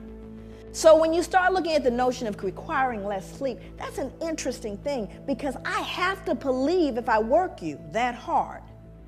And boy, I got humbled when I found out how hard folks worked in the sugar plantations. Ooh-wee, I got humbled by how hard folks in the Caribbean were worked.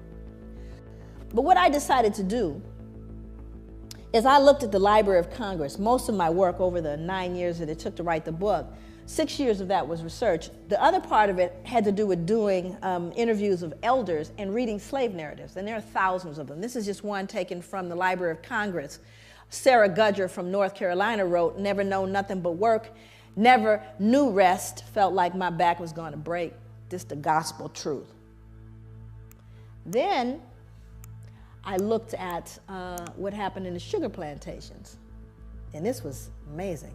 One final set of grim numbers underlines the way slaves on sugar plantations like Codrington, which is a plantation in Barbados, were systematically worked to an early death. When slavery ended in the United States, slaves imported over the centuries had grown to a population of nearly 4 million. When it ended in the British West Indies, total slave imports of well over 2 million left a surviving slave population of only about 670,000. More than twice as many slaves were shipped to the island of Jamaica alone than all 13 North American colonies combined. The Caribbean was a slaughterhouse. In fact, the reason why there was more importation of slaves to these plantations is because they died so frequently. They were treated so badly, ate so poorly, that females never reached their menstrual cycles. They never actually started their menstrual cycles, so they couldn't reproduce, you see. And so many of them died, they had to import more.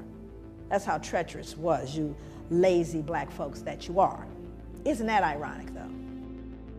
During the time of the Reconstruction, the terrorism that blacks faced under the hand of white supremacy did not stop with the government-funded institutionalized slavery, beatings, floggings, lynchings, and murders, but also in the medical field. During this tumultuous times, doctors and nurses were carrying out medical experiments on the Negro population, a type of medical apartheid, if you will. During this time period, groups like the Eugenics Society of America was formed. Most people, when they think of eugenics, it spurs thoughts of Hitler, concentration camps, and the pursuit of the Aryan race, the Übermensch, or Superman, that he allegedly tried to develop through genetic elimination and crossbreeding. But the true origin of eugenics is much more deeper and darker. See, Hitler was just an understudy. Everything that Hitler knew, he learned it from the American Eugenics Program. The Eugenics Society of America's first objective was to sterilize the entire Negro population. And where sterilization would not work, termination would. This government-funded program was originally called the Negro Project, which eventually became to be known as Planned Parenthood. Founder Margaret Sanger had the following things to say about the Negro. Colored people are like human weeds that need to be exterminated. Margaret Sanger. And when asked about our program, she answered, "We don't want the word to go out that we want to exterminate the Negro population." In a letter to Dr. Clarence Gamble in December 19, 1939, Sanger exposed her vision for the Negro Project, a freshly launched collaboration between the American Birth Control League and Sanger's Birth Control Clinical Research Bureau. The letter echoes the eugenic ideologies still visible in the corporate vein of Planned Parenthood today. Quote, "We should hire 3 or 4 colored ministers, preferably with social service backgrounds, with engaging personalities. The most successful education approach to the Negro is through a religious appeal." In the early 1900s, the American Eugenics Society brought in religious people by promoting eugenic sermons. In doing this, they paid preachers hundreds of dollars to submit the best eugenic sermon and preach it from the pulpit, enabling the eugenics movement to indoctrinate the church. Many religious groups found eugenics a welcome addition to their existing charity work and social services. The minister's work is also important, and also he should be trained, perhaps by the Federation, as to our ideals and the goal that we hope to reach. We do not want word to go out that we want to exterminate the Negro population, and the minister is the man who can straighten out that idea if it ever occurs to any of their more rebellious members. In 1939, Margaret Sanger wrote that in a letter to fellow eugenicist Clarence Gamble regarding the American Birth Control League's Negro Project. Gamble was an heir to the Procter & Gamble fortune and a major financial backer of Sanger's. He also provided funding for other eugenics projects and even gave money directly to the North Carolina Eugenics Board that sterilized Elaine Riddick. In fact, in 1947, he called for the expansion of that state's sterilization program, saying that for every feeble-minded person sterilized, 40 more were polluting and degrading the bloodlines of future generations with their defective genes. Sanger's letter makes it clear that the eugenics movement understood they would need to neutralize the opposition they might get from the church. They also knew that this would be especially crucial within the African American community.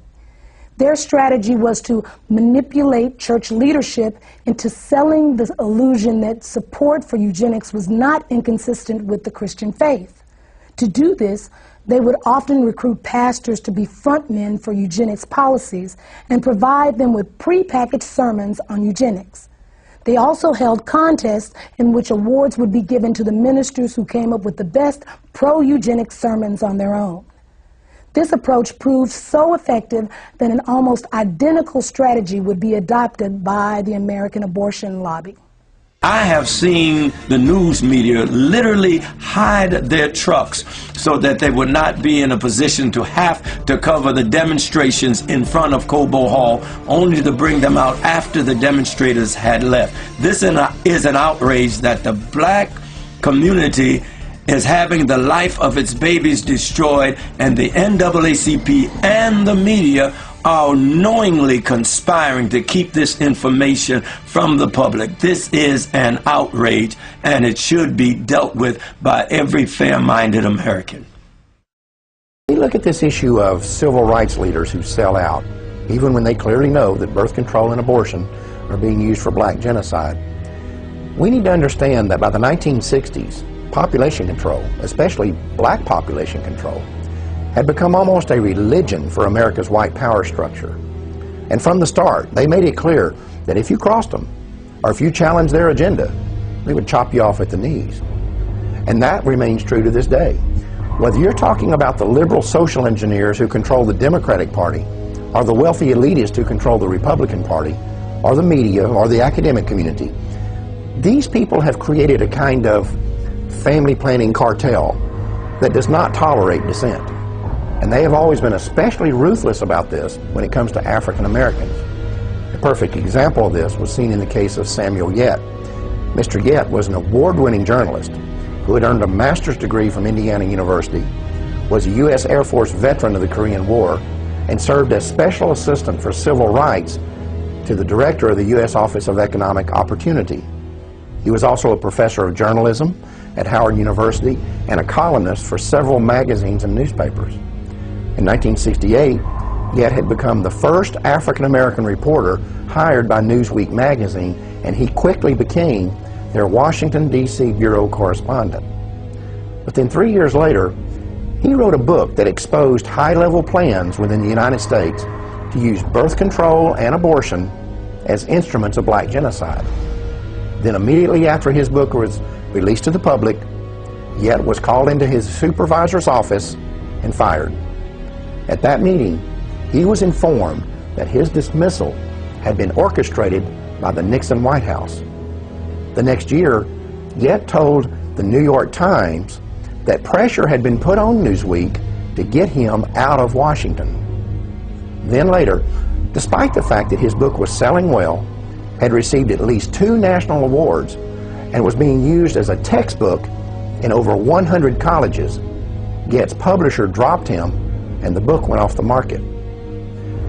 What's important to recognize about this situation and others like it was that this family planning cartel was sending a message to those who might have influence within the African American community, whether they were politicians or journalists or college professors or civil rights leaders.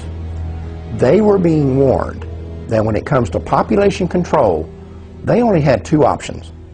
They could either get on board with it or they could keep their mouths shut. And when people like Samuel Yet told them what they could do with their 2 options, They paid a price that few others had the character or the courage to pay. Just in case you thought that line of thought was exclusive to Sanger, here are some quotes from a fellow eugenicist. We have them as the greatest problem and most destructive force which confronts the white race and the American civilization. The best way to hate a nigger is to hate him before he's born. Leandro Perez. Non-white races must be excluded from America. The red and black races, if left to themselves, revert to a savage or semi-savage state in a short time. Lothrop Strader, director of the American Birth Control League.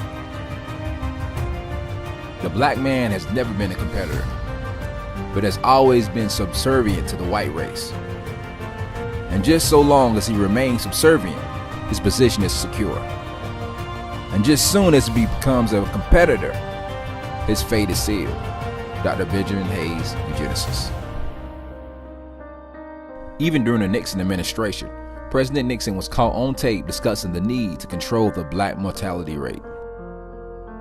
In January of 1973, the Supreme Court legalized abortion on demand throughout the United States, and almost immediately, the Religious Coalition for Abortion Rights was formed. Less than a year earlier, the following conversation had taken place in the Oval Office of the White House. It began on the 30th of March, 1972, and continued 4 days later on the 3rd of April. This is an actual recording of that conversation. The speakers are the President of the United States, Republican Richard Nixon, and members of his senior staff. A majority of people in Colorado voted for abortion. I think a majority of people in Michigan voted for abortion. I think in both cases, well, certainly in Michigan, they will vote for it because they think that what's going to be aborted generally are the little black substance. As I told you, we talked about it earlier, that a hell of a lot of people want to control the Negro bastards. Yeah. Isn't that very true? Well, we know what we're talking about, population control. Sure. We're talking really, and what John Rockefeller really realizes, the people in what we call our class control their populations. Sometimes they'll have a family of 6 or 7 or 8 or 9, but it's exception. The people who don't control their families are people in the people that shouldn't have kids. Now that's the black population. Black in the city of San Francisco has gone from 3,000 right after World War II to where they represent 30% of the population of San Francisco. That's it. The Religious Coalition for Abortion Rights was originally created with the financial backing of John Rockefeller, and its current president is an African American who was once appointed to the Washington, D.C. City Council by Richard Nixon. In the early 1990s, the organization changed its name and is today known as the Religious Coalition for Reproductive Choice.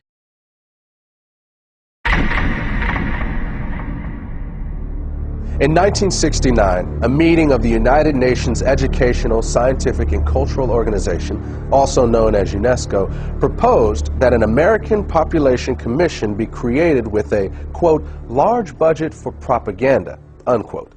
4 months later, Republican President Richard Nixon signed legislation establishing the Commission on Population Growth and the American Future.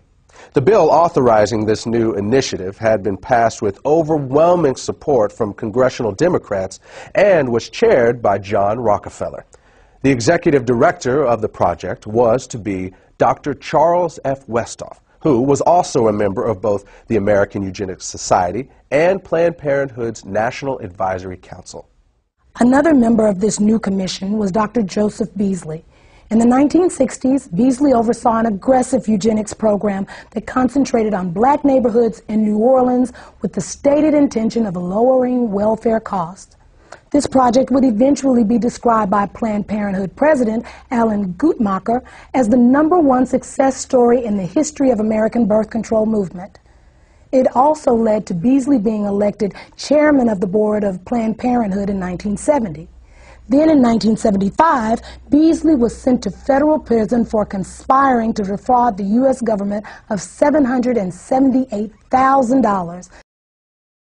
During the time of establishing these institutions, like the Eugenics Society of America, blacks were not only sterilized or aborted, but also experimented on. Blacks were injected without their knowledge or consent with all types of diseases, such as yellow fever, smallpox, malaria, and syphilis. Doctors ran tests on experimental drugs and risky surgical procedures, which involved what amounted to be tortures and maimings. These horrific practices were justified under their white supremacist pseudoscience that taught that blacks were incapable of feeling pain and resisted to fatigue and from overworking and heat exhaustion. Doctors like James Marion Sims, who believed that black babies, because of their race, could bear great pain, which makes them suitable for medical experiments. James Marion is considered a father of modern gynecology for his invention of the vaginal speculum, a tool used to open a woman's vagina. A white racist supremacist who experimented with black slave women and newborn baby infants. He received medals for his work from a makeshift hospital he created in his backyard.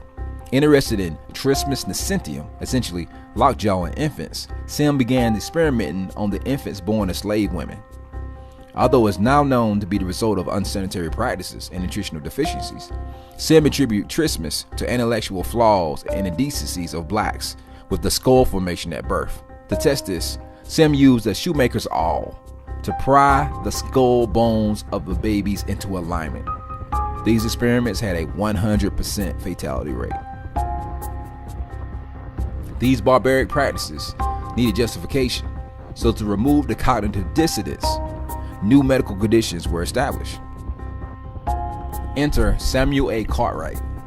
Cartwright diagnosed two conditions, drapetomania and dysthesis aethiopica.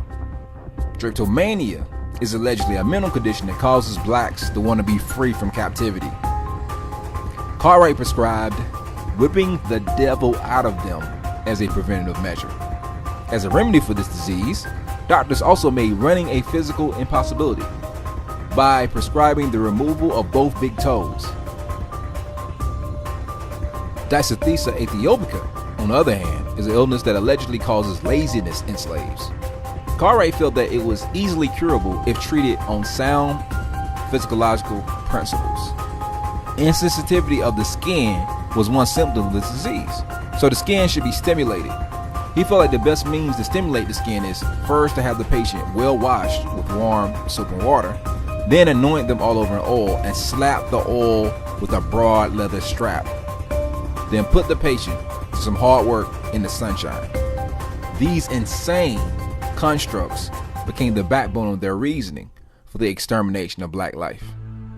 Now, let's talk about Abraham Lincoln, the one through the 13th Amendment, the 14th and the 15th, but the 13th Amendment, that he freed the slaves, that all our hard and bad days was over. We moving forward, we finna move into the promised land, because good old Abe, he came by, seen our atrocities, and had compassion on us, and began to write the 13th Amendment that freed all of us. So we must honor him, respect him, and even want it in our mentality to give him his own day. Put him on a Black History list. Now, let's really look at what Abraham Lincoln really thought of people of color and what his thinking was concerning the Emancipation Proclamation, the 13th Amendment. Let's look into the things that he spoke of himself. Abraham Lincoln, named the great emancipator and champion of the Constitution by government school textbooks, was more concerned with exercising federal control over sovereign states than he was in freeing the Negro from the shackles of slavery. He himself made this clear in no uncertain terms. On March 4th, 1861, Lincoln clarified his position on slavery in his first inaugural address on the east portico of the Capitol building. Quote, "I have no purpose, directly or indirectly, to interfere with the institution of slavery in the states where it exists. I believe I have no lawful right to do so, and I have no inclination to do so." While America's children continue to be brainwashed into believing that Lincoln was the savior of the black man, the congressman from Illinois tells a different tale in his fourth debate with Stephen Douglas at Charleston, Illinois on September 18, 1858. Quote, "I will say then that I am not, nor ever have been, in favor of bringing about in any way the social and political equality of the white and black races. I am not now nor ever have been in favor of making voters or jurors of Negroes, nor of qualifying them to hold office, nor to intermarry with white people. And I will say in addition to this that there is a physical difference between the white and black races, which I believe will forever forbid the two races living together on terms of social and political equality. And inasmuch as they cannot so live, while they do remain together, there must be the position of superior and inferior. And I, as much as any other man, am in favor of having the superior position assigned to the white race. The long list of Lincoln's recorded remarks, which would readily and fervently be condemned as racist hate speech today, includes his views on the expansion of slavery. Lincoln wrote, quote, "There is a natural disgust in the minds of nearly all white people to the idea of indiscriminate amalgamation, that is, mixture, of the white and black races. A separation of the races is the only perfect preventative of amalgamation. But as an immediate separation is impossible, the next best thing is to keep them apart where they're not already together. If white and black people never get together in Kansas, they will never mix blood in Kansas." On equality, Lincoln said, quote, "I have no purpose to introduce political and social equality between the white and black races. There's physical difference between the two, which, in my opinion, will probably forever forbid their living together upon the footing of perfect equality, and inasmuch as it becomes a necessity that there must be a difference, I, as well as Judge Douglas, am in favor of the race to which I belong having the superior position." End quote. On interracial marriage, Lincoln said, "Our Republican system was meant for a homogeneous people. As long as blacks continue to live with the whites, they constitute a threat to the national life. Family life may also collapse, and the increase of mixed breed bastards may someday challenge the supremacy of the white man." End quote. Ironically, rather than freeing slaves, Lincoln, through the Enrollment Act, which conscripted men between the ages of 20 and 45 to be, quote, "liable to perform military duty in the service of the United States," created a slave class to be used as enforcers of the federal will. Though many erroneously believe that the Civil War was fought primarily over the issue of slavery, that notion is undermined by the well-publicized letter written to the New York Tribune's editor Horace Greeley on August 22, 1862, during the heart of the actual battle. In it, Lincoln himself reveals his real reason for initiating the conflict when he wrote, quote, "If I could save the Union without freeing any slave, I would do it. And if I could save it by freeing all the slaves, I would do it. And if I could save it by freeing some and leaving others alone, I would also do that. What I do about slavery and the colored race, I do because I believe it helps to save the Union." End quote. His focus was and had always been on saving or strengthening the Union, and therefore the power of the federal government, not on extending a hand to lift the black man from the plight of his slavery. So we're able to see that good old Abe wasn't always good old Abe. We was able to see that his main focus was not the compassion that he was supposed to have on us as a people because of slavery, but his main focus was saving the Union. Because just as he said, if he could have saved the Union by leaving slavery as an institution, he would have done that. If he could have saved the Union by freeing every slave, he would have done that. If he could have saved the Union by freeing some slaves and making some slaves still participate in chattel slavery, he would have done that. He said the things that I allow or disallow is based on the saving of the Union, not the compassion for the slaves. So we're able to see what his mindset was, right? So let's look at another little part, because I said the number one enemy of us is ignorance. Now, if we talk reparations, nobody want to have the reparation talk. But when you look at who all have received reparations, now a lot of different people went through a lot of things through the hand of imperialism, through colonization, and they received reparations, right? So let's look at this long list of everybody that received reparations. And as you're able to see, let's see who was on there that didn't receive reparations even all the way up until today. At the very same time that America refused to give the Negro any land, through an act of Congress, our government was giving away millions of acres of land in the West and the Midwest, which meant that it was willing to undergird its white peasants from Europe with an economic floor. But not only did they give the land, they built land grant colleges with government money to teach them how to farm. Not only that, they provided county agents to further their expertise in farming. Not only that, they provided low interest rates in order that they could mechanize their farms. Not only that, today many of these people are receiving millions of dollars in federal subsidies not to farm, and they are the very people telling the black man that he ought to lift himself by his own bootstraps. And this is what we are faced with, and this is a reality. Now, when we come to Washington in this campaign, we are coming to get our check. There's a lot said to whether or rather not certain groups of people should receive payments or reparations for the struggle, pain, or disenfranchisement. When we look over the history, we'll see that there's multiple peoples who have received payments for their pain. In 1990, the United States gave $1.6 billion to the Japanese Americans. Also in 1990, Austria gave $25 million to the Holocaust survivors. In 1988, Canada gave 250,000 square miles of land to the Indians and Eskimos. Also that year, they gave $230 million to the Japanese Canadians. In 1986, the United States of America gave $32 million because of an 1839 treaty to the Ottawas of Michigan. In 1985, the United States gave $31 million to the Chippewas of Wisconsin. Also that year, $12.3 million to the Seminoles of Florida. Also, $105 million to the Sioux of South Dakota. In 1980, the United States gave $81 million to the Calmas of Oregon. In 1971, the United States gave $1 billion plus 44 million acres of land to the Alaska Natives in the land settlement.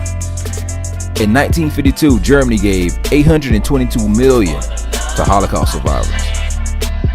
But from 1865 to present, for the African American slaves who experienced genocide, terrorism, and slavery for close to 400 years, not a dime, not a single dollar.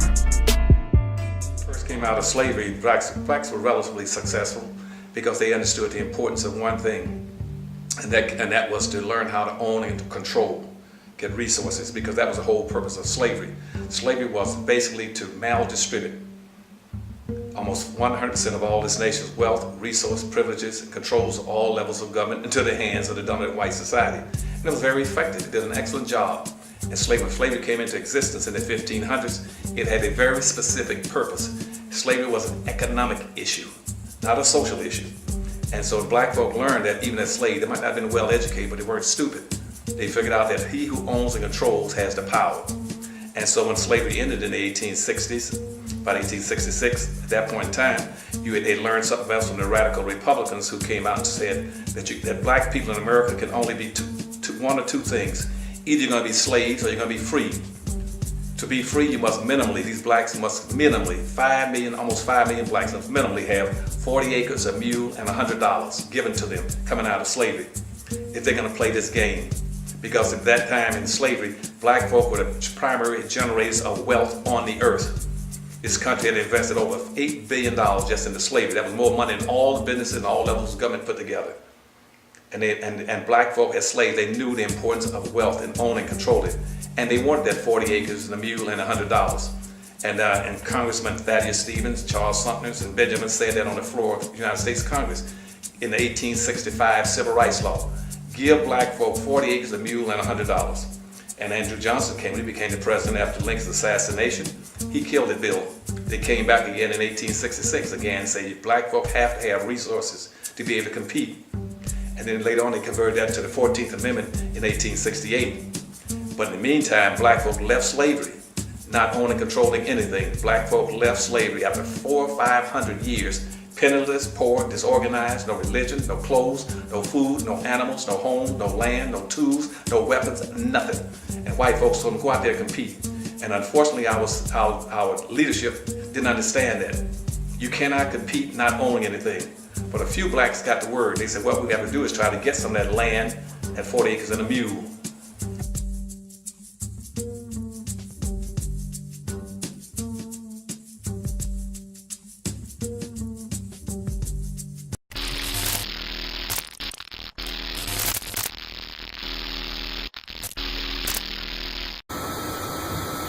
So there was a study last year published by Social Science Quarterly that the estimated amount of reparations owed to African people in the U.S. is $14.2 trillion. White people owe reparations, but not only for the enslavement of Africans, we owe reparations for the ongoing colonization of Africans in the United States. And Yes Magazine published this really good story last year called 40 Acres and a Mule would be at least $6.4 trillion today, in addition to $14.2 trillion for slavery. 40 Acres and a Mule would be at least $6.4 trillion today, in addition to $14.2 trillion for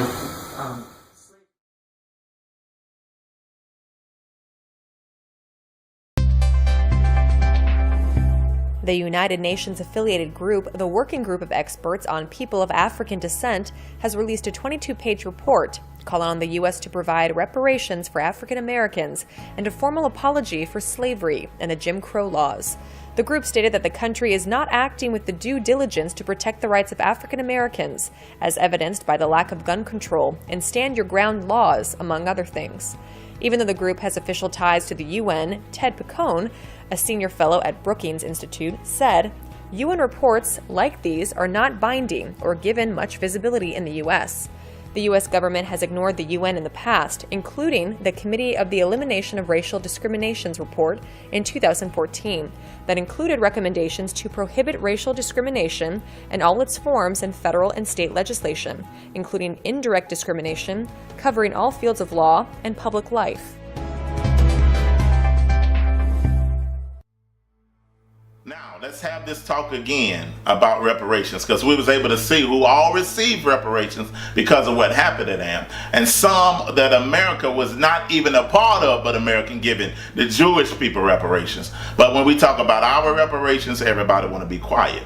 But we know that our number one enemy is what? Ignorance. Now let's look at who did receive reparations through something that is called the District of Columbia Emancipation Act. This is an act where slave masters petitioned the government for the Emancipation Proclamation, that the freeing of slaves, that they petitioned the government to receive reparations for the slaves that they lost in the District of Columbia. And do you not know that Abraham Lincoln signed that bill and gave them reparation for each slave that they lost? So let's look into this into an even greater level. Let's read it. On April the 16th, 1862, President Abraham Lincoln signed a bill ending slavery in the District of Columbia. The passage of this law came 8.5 months before President Lincoln issued his Emancipation Proclamation. That brought a conclusion of decades of agitation aimed at ending what anti-slavery advocates called the national shame of slavery in the nation's capital. It provided for immediate emancipation, compensation to former owners who were loyal to the Union, up to $300 for each slave. So if you was loyal to the Union and that area and the district, you were rewarded $300 for each slave. Like I said, our number one enemy is ignorance. Alright, so the 13th Amendment, let's really look at it and dissect it and see what slavery really ended. Now, I encourage you to get a book called Slavery by Another Name. It's by the author Douglas A. Blackman. And in this book, he shows that slavery went from one institution into another. So now let's look at the 13th Amendment and let's see if we can understand what slavery by another name meant. Buried in old courthouses, abandoned jails, libraries, and archives all across the South are tens of thousands of public documents and letters written by African Americans at the turn of the last century. Mr. President, I have a brother about 14 years old. A man hired him from me and I heard of him no more.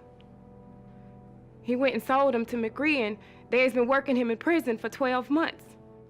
He's done nothing wrong for them to keep him in chains.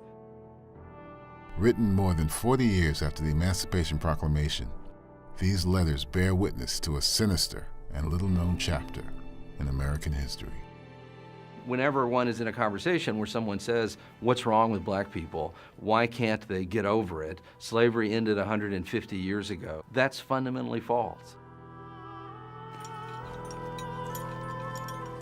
The reality is that slavery and all of the limitations that it imposed on the future and the potential and the progress of African American families, it didn't end 150 years ago. It continued until World War II, well into the lives of large numbers of African Americans today. For more than 80 years following the Civil War, hundreds of thousands of African Americans in the South were pulled back into the shadow of slavery.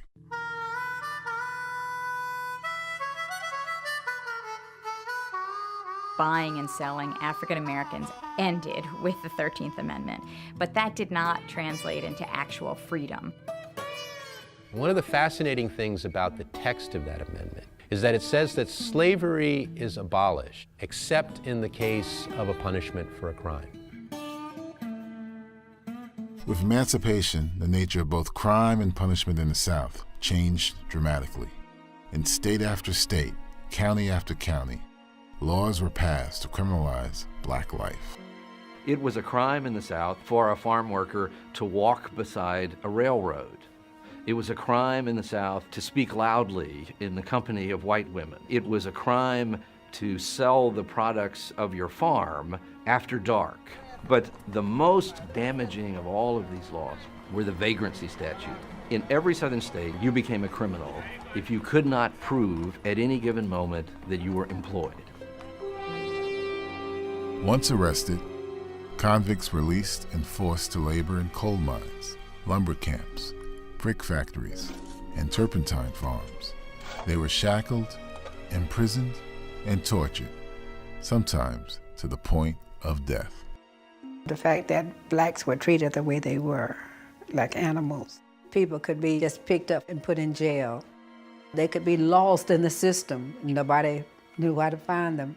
They could be buried in some grave somewhere and families still looking for them. Don't know where they are. I didn't know that the sheriff department could sell slaves to corporations, steel plants, and coal mines. The constant threat of arrest and forced labor, like the threat of lynching, cast a shadow over the South. Slavery had ended, but true freedom had not begun.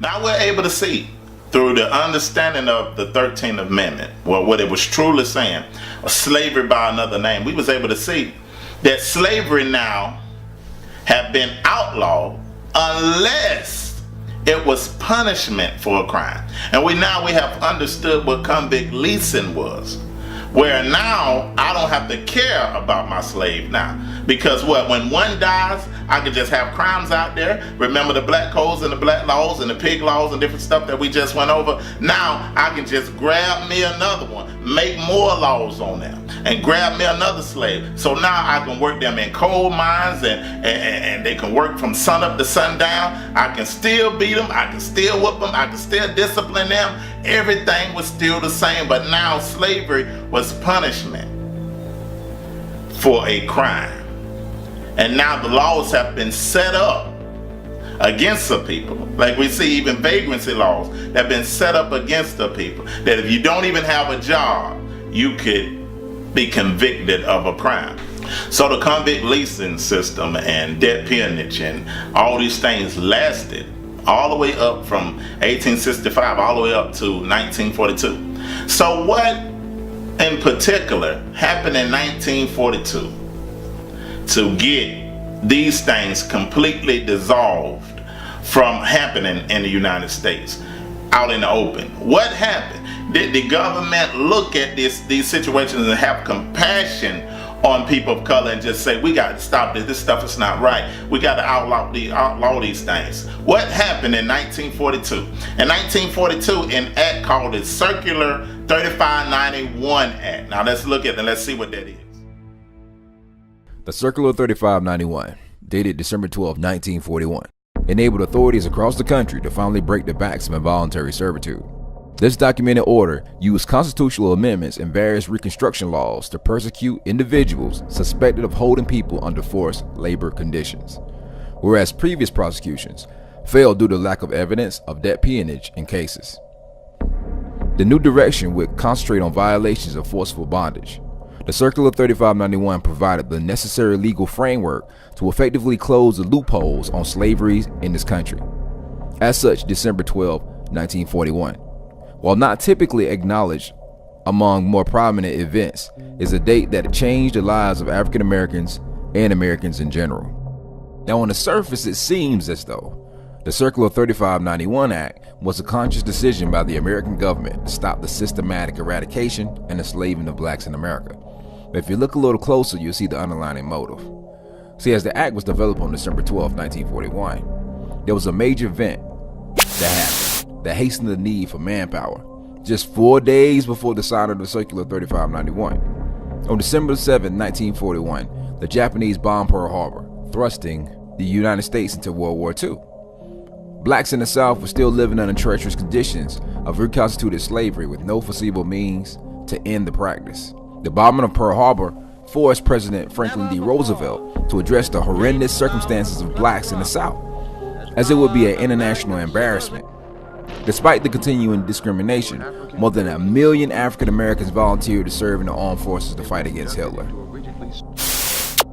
So we're able to see the Circular 3591 Act. It happened not because they had compassion on people of color, but because a war was going on. So now the country only get united when I need you to help me in a war.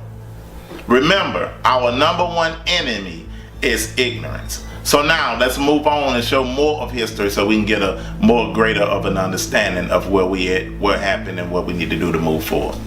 All right, so now we're moving forward into another aspect of America's dark history, of showing that something that is called the rat experiment, and it's called the project. So now what happened, we have a scientist or professor of a man named John Calhoun, and the government paid him to do this study. And what they wanted to see, what would be the response of rats been put in one place of overcrowding, feeding them with a surplus of food, and also what would be their response if you would limit their food and have steal them in those different places, and see what their response would be. And through his findings and through his observation, he was able to see that the male rats became overly aggressive. They began to move in groups. The mothers began to neglect as food was limited and began to neglect their children. They seemed like they was careless about those children. They had even some rats that became hypersexual, some became pansexual, some became homosexual. So they began to see a shift in the way that the mice began to respond to each other, and seeing an over aggressiveness of them killing each other, and began also to see how they responded of a family, began how they responded with love for each other when things were scarce, when things was limited, but things were still overcrowded. And this experiment was called the project. Now, don't that sound familiar? As the government funded it, this is what we know today as the projects. And this is what we know as the term, where we get the term from, hood rat. It all derived from the inception of this Mr. Calhoun's research that evolved over time, that were able to show the government the response of what rats would do. At first they begin to study the animals, and then they study the people. This is what we know today as the projects, and we begin to see that this was a stepping stone in order to bring people of color into one area, overcrowded, begin to limit their resources, give them surplus of resources at time, and they knew that they would begin to give this type of response, the same response that the animals gave, that they began to move in groups, overly aggressive, began to harm each other, mothers not caring as much for their children, saying carelessness. So that's the same study that was funded by the government began to play out in reality. So now let's move forward and see even to a greater level what this study have done. After the Circular 3591 Act, many blacks went off to fight for their country in World War II. In 1944, the United States government signed the GI Bill, giving World War II veterans guaranteed loans for housing. Many blacks returned home with thoughts of the American dream and having high hopes of a better life, only to have their hopes smashed and their dreams crushed when the reality set in that America still doesn't accept them as full citizens with equal rights.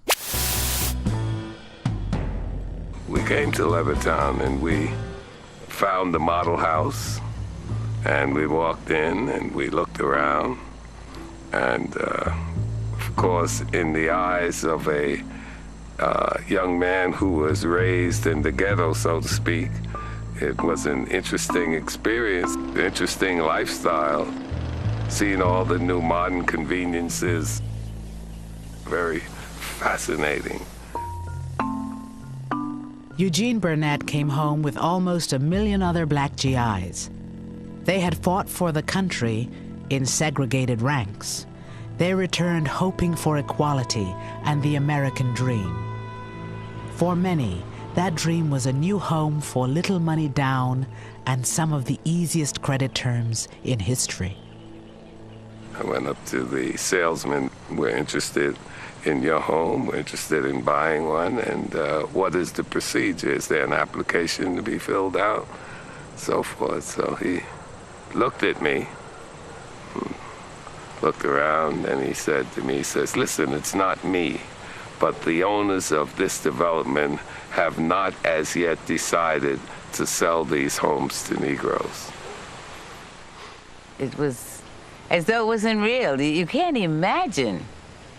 But for someone to come out and actually tell you that they can't sell to you, you know, I was really on an up. Man, look at this house. Can you imagine having this? And then for them to tell me because of the color of my skin, I can't be a part of it.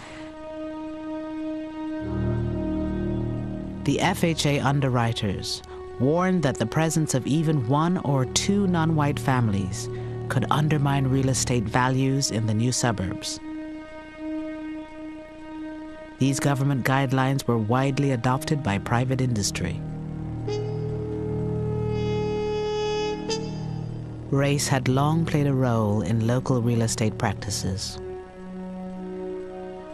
Starting in the 1930s, government officials institutionalized the national appraisal system, where race was as much a factor in real estate assessment as the condition of the property. Using this scheme, federal investigators evaluated 239 cities across the country for financial risk. So that those communities that were all white, suburban, and far away from minority areas, they received the highest rating, and that was the color green. Those communities that were all minority or in the process of changing, they got the lowest rating and the color red. They were redlined. As a consequence, most of the mortgages went to suburbanizing America, and it suburbanized it racially. The racial logic adopts the principle that an integrated neighborhood is a bad risk, is a financial risk, that an integrated neighborhood is likely to be an unstable neighborhood, unstable socially, but therefore also unstable economically. When the white residents of 8 Mile Road in Detroit were told they were too close to a black neighborhood to qualify for a positive FHA rating, they built this 6-foot wall between themselves and their black neighbors. Once the wall went up, mortgages on the white properties were approved. Between 1934 and 1962, the federal government underwrote $120 billion in new housing. Less than 2% went to non-whites. I can understand an individual, depending on his environment or his family or whatever, being racist, but for your country to sanction it, give him tools to do that, there's something definitely wrong there.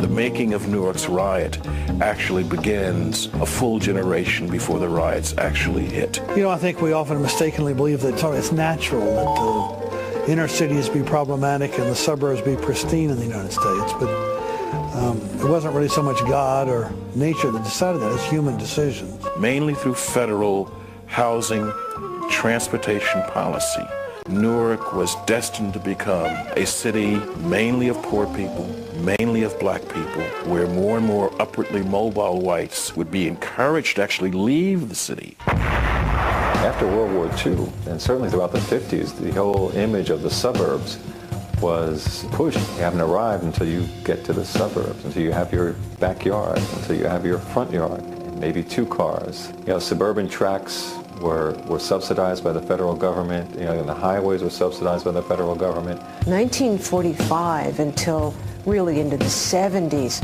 the suburbs were white territory thanks to government action.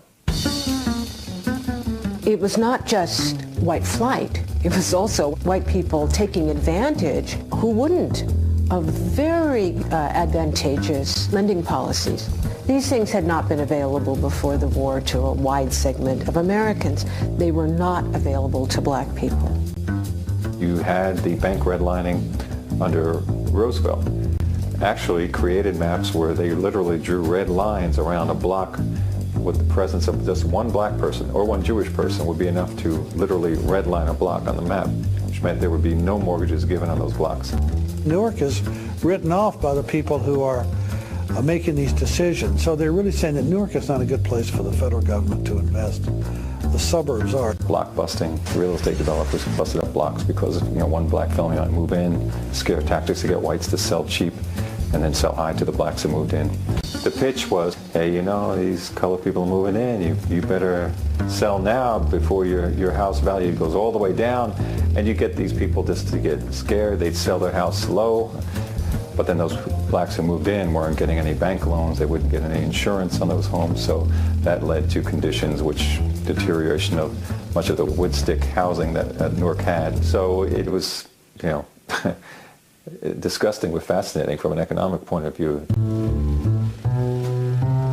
When I grew up in the 50s, I can recall in my neighborhood, there were always places where people can get pretty decent jobs and establish yourself, have some kind of stability economically. Throughout the 50s, many of these companies, they moved to southern New Jersey or southern United States until finally, we're at the point where, companies just, global monopoly capitalism just will take it wherever, they can make the most money. So here you are, a bunch of black folks up here looking for jobs in the industrial sector. Suddenly they got here and there was nothing here. It was like an old bait and switch routine. All of those led to conditions that resulted in poor housing and poor health care and less job opportunities, which were why people felt disenfranchised, they were destabilized economically, and all of those things were what led to Newark in 67 or Detroit in 67 or what? Now we're able to see that through the rat experiment, the formulation of the projects, and we begin to see that the FHA or the government legislated ghettos into existence and restricted them from being able to develop as families and come out of those ghettos. And now what happens when you have that type of despair, when you have that type of different things that are going on collectively to come against these people, and you throw drugs in the midst of that?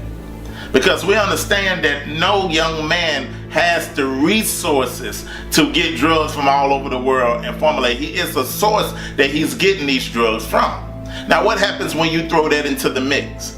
Now, I can remember now, think of a time that I had jury duty. And in this jury duty, a police officer was letting us know about a young drug dealer that he had been trying to get for a while, and they was able to catch him finally when he was coming back from Atlanta when he was going to get some more product. So they finally got the drug dealer, brought him back to Augusta, and in between Atlanta and Augusta. And I asked him, I said, well, did you track his source, or where he was getting his drugs from? And you know, the officer looked at me and told me, well, he said, no, it was not my job to find out where his source was coming from. It was my job to find him. So that would make me see and look at that their overall war on drugs is not to find the source of how drugs is coming into this country, but their job is just to arrest the people that are selling the drugs. Because if you find out the source from where all over the world where these drugs are being imported into these neighborhoods, being imported into America, you can stop the war on drugs instantly. But if I, as America, is producing the drugs and infusing the drugs into these black neighborhoods, it's a reason that I'm doing it. And now we get to the part where the CIA, we'll find out that the CIA produced and brought drugs into this country. Now let's look at the Dark Alliance. Let's look at an interview of Gary Webb, and let's go into and see this truth come out. We'll be back right after this.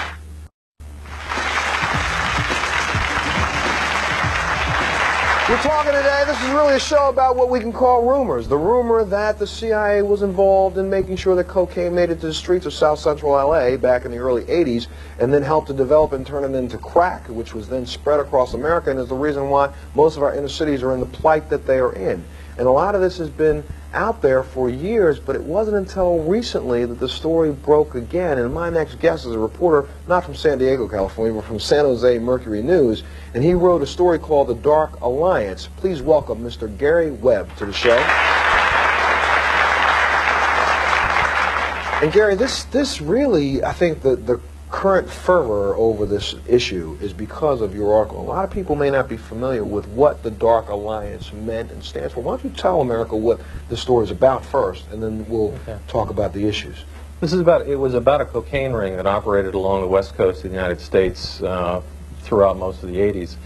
And they were funneling, they were selling cocaine in South Central. They were also selling it in Oakland. They were selling it in San Francisco. They were selling it in San Jose.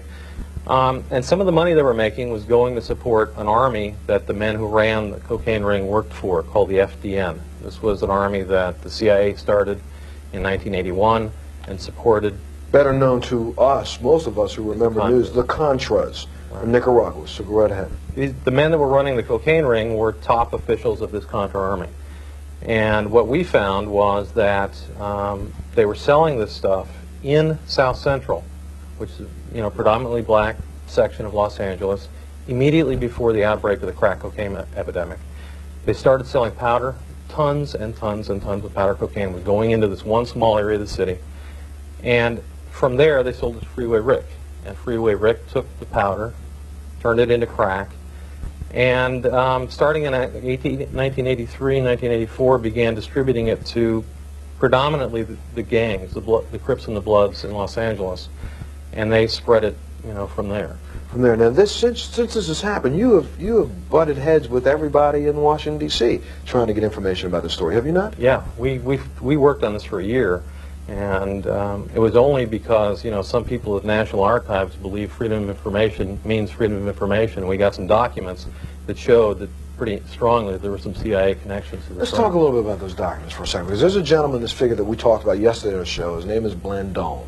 Danilo Blandón, who was a person who was a member of the aristocracy of Nicaragua before the fall of Somoza, and then he fled and comes to the United States and decides, while he's in the United States, so you can all understand this, he wants to raise money for the revolutionaries who are trying to overthrow the government that just overthrew them. Right. So here in the United States, they try to do fundraisers, and that doesn't work, and then Blandón gets a scheme, well, I can get some cocaine cheaply, with some help from some of my friends, and get it into the United States of America. All I need to find is somebody who can sell it. So they find a gentleman by the name of Rick Ross, who is Freeway Rick.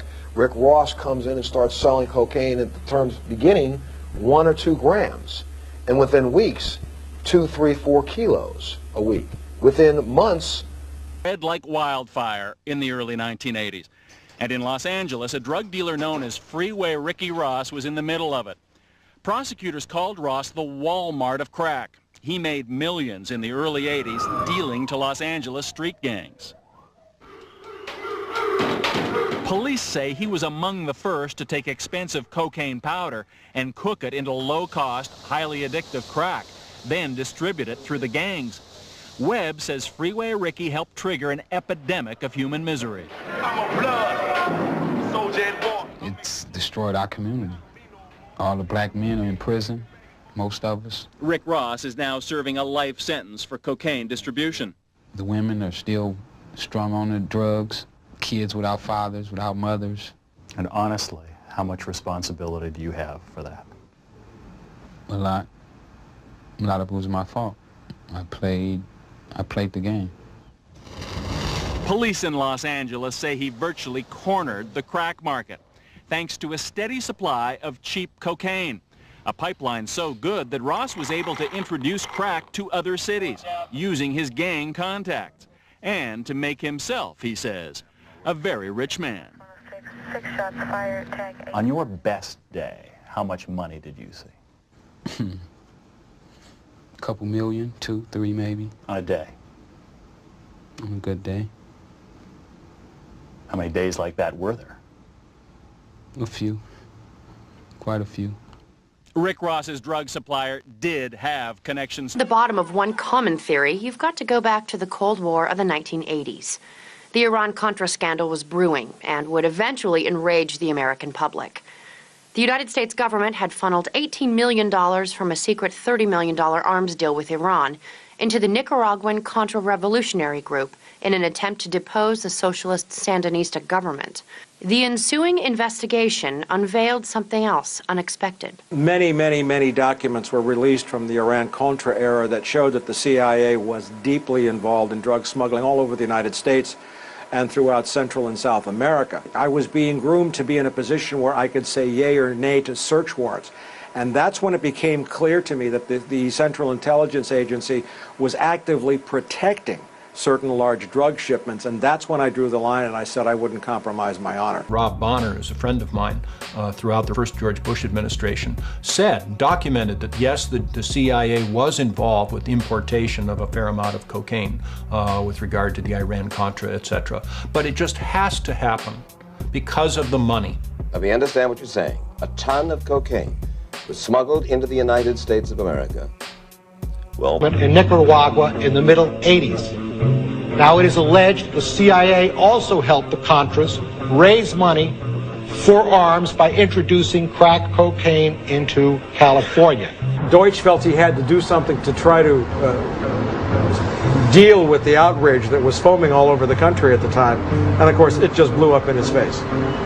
CIA fights drugs. CIA does not encourage drugs. I mean, it was actually one of the most monumental blunders of all time, if you think about it. We have no evidence of a conspiracy by the CIA to engage in encouraging drug traffickers in Nicaragua or elsewhere in Latin America. Deutsch was there because of the Gary Webb stories. The Gary Webb stories had sparked a national furor. I would like to have Richie Ross's brother to speak, please. The United States government turned their head and let this cocaine come into the United States of America. Allow Gary Webb to have full access. This whole thing is orchestrated. It was near pandemonium. It was about, I guess, 1,200 people in a standing room only in the auditorium, 2,000 people outside listening on loudspeakers. And it was very hard to keep control. I got called on finally, and I said to her very clearly, I was looking right at Deutsch. I am a former Los Angeles police narcotics detective, and I work South Central Los Angeles, and I will tell you, Director Deutsch, that the agency has dealt drugs throughout this country for a long time. And I was able to name operations. Director Deutsch, I will refer you to 3 specific agency operations known as Amadeus, Pegasus, and Watchtower. I have Watchtower documents heavily redacted by the agency. I was personally exposed to CIA operations and recruited by CIA personnel who attempted to recruit me in the late 70s to become involved in protecting agency drug operations in this country. He stumbled and stammered and wrung his hands. If you have information about CIA illegal activity in drugs, you should immediately bring that information to wherever you want, but let me suggest 3 places. The Los Angeles Police Department. And of course my response was, I started there 18 years ago, sir, and they tried to kill me. Now what do you want me to do? If this information turns up wrongdoing, we will bring the people to justice and make them accountable. The crowd started chanting, "We told you, we told you, we told you." And it was a great moment of unity. And it was a healing moment for me, because I'd been out alone for 18 years and didn't really know that kind of support was there for me either. The average person in South Central Los Angeles did not know anything about really how the CIA worked. They had an intuitive sense. If you have a private network run by George Bush and Ollie North, not the CIA, you won't find the records in the CIA. They're not there. They're in these privatized intelligence agencies. Will you pursue that? Will you pursue Ollie North and George Bush and the massive documentation? All these gentlemen, like this gentleman here, the co-defendant of Ricky Ross. They needed the money to finance the war in Nicaragua. They had the link. We know that from records now that they sent Blandon, who was a CIA operative, CIA, to school for marketing the product which we now know is cocaine. Me and Ricky Ross is waiting to get sentenced Tuesday, and she what a judge gonna say to us come Tuesday? May I just say that the question which was asked of us by the judge was Ricky Ross ever an agent or a contract employee? I already knew that from the beginning of dealing with Danilo Blandon that he was sending supplies and things of that nature, computers and guns to Nicaragua to fight a war. Ricky had already served a 5.5-year sentence for dealing crack, but was now given a second 20-year sentence after being set up by his former partner Blandon, while Oliver North walked away as a hero, wealthy and free to try his hand at politics. Oliver North was being promoted by the Christian Coalition, and to them he was the last white hope that they were going to have for a right-wing Christian to run for U.S. Senate in Virginia. During the 1986 Kerry Commission, Oliver North's crimes were exposed to the American public, and yet today Oliver North is not only a free man, he has his own show on the Fox News network. So we see that the CIA infused drugs into the neighborhoods of black communities, creating more despair, creating more problems, creating more imagery of things that are corrupting us as a people. Like I said, our number one problem is ignorance. Now, you got all that going on and got all that coming against people of color. Now, let's give them a negative imagery that justifies our killing them or our destroying them. So this is where media, where music comes into play. What you see on TV, because we continuously become what we continuously hear and what we continuously see. Like the scriptures say, as a man thinketh in his heart, so he becomes, but as a man continues to think, so he remains. So we're able to see that if I have control over the music industry, if I have control over Hollywood, all the movies, I can systematically give you a imagery of a people. Now, who controls everything? Who controls all the news? Who controls the media? Who controls the music industry? We're able to see and look up who controls it. You will see it's the Jewish people. They control all these things, and they give you the imagery of the perception that they want you to see of people of color that would justify your destroying of them.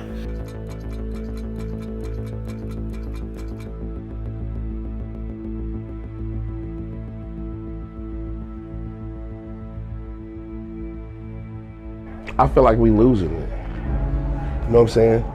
I feel like the people that are in control of what hip hop does is so white and so Jewish until they don't give a about what the culture and the craft and what it really is about. I don't know if trying to really let me say this right, because I want this to be as offensive as I can make it for these old punks that's running these record labels.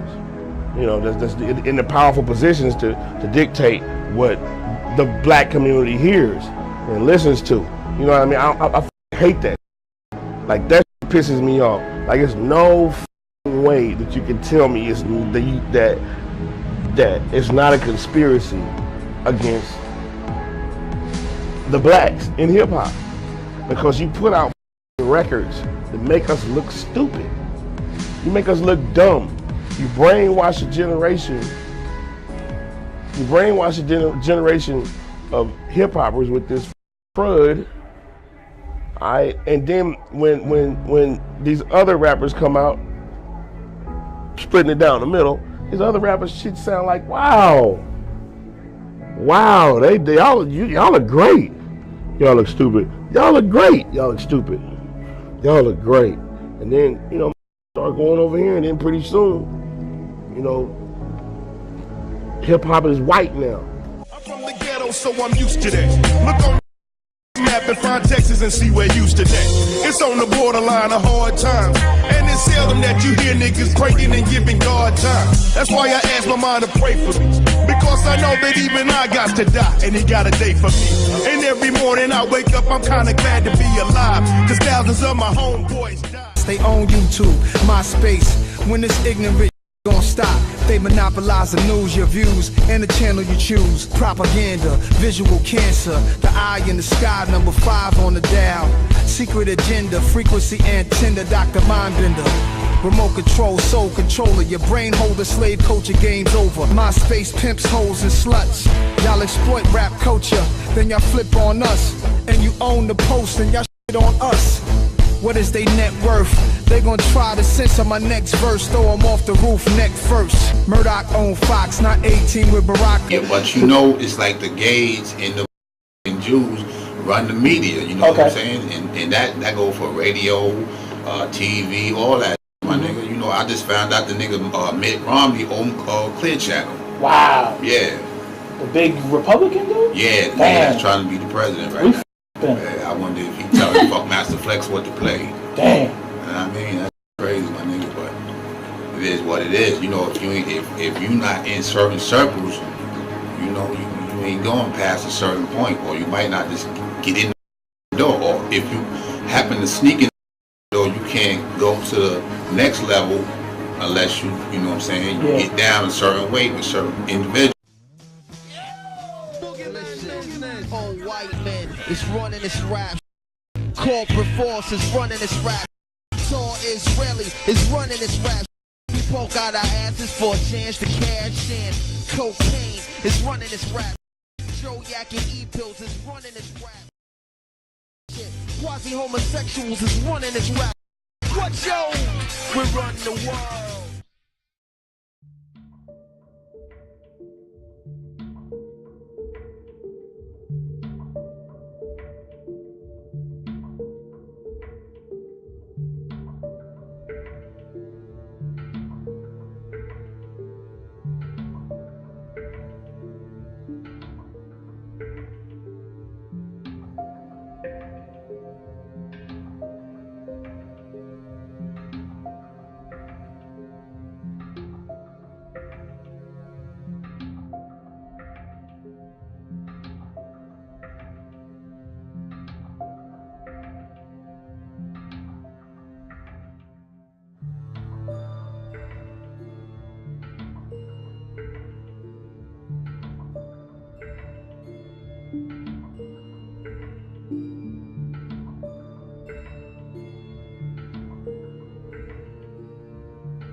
Yo,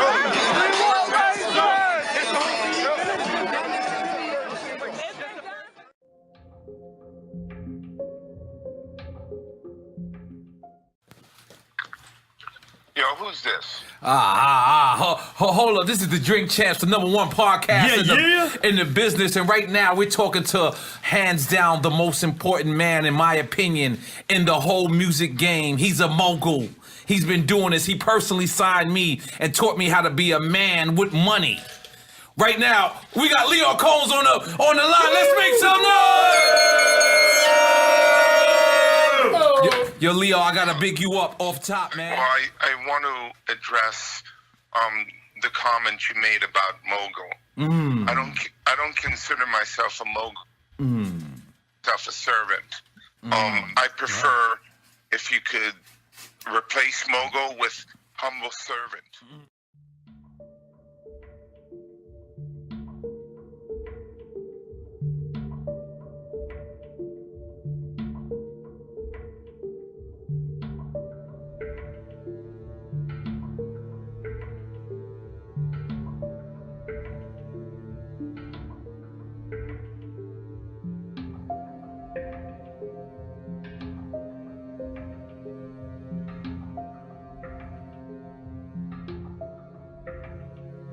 And we all know this, we close, and that's one of the reasons why we so tight as a family, and why everyone in this room that's with us is always gonna get money and get rich, because we believe in sharing.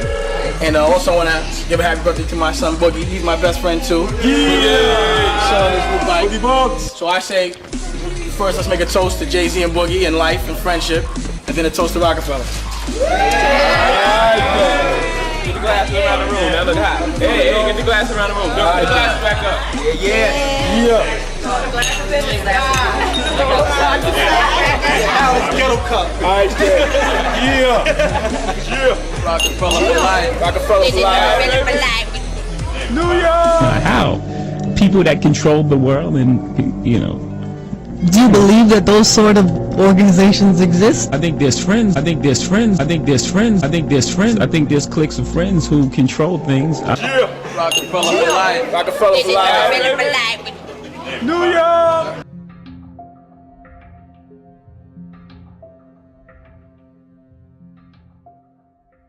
My beef was with Lior because I think he's a fake CEO, and I think he's fronting on my culture, but he can't front on anybody else. And I'm calling him out publicly, and I want him to stop trying to rape my culture, go make some money with some other people. They have people that their job is to create beef so that they can monetize it, pause, but they don't let their culture feel it, but they make money from it, and they can't make any money or get any respect in their culture. That's why they're in our culture.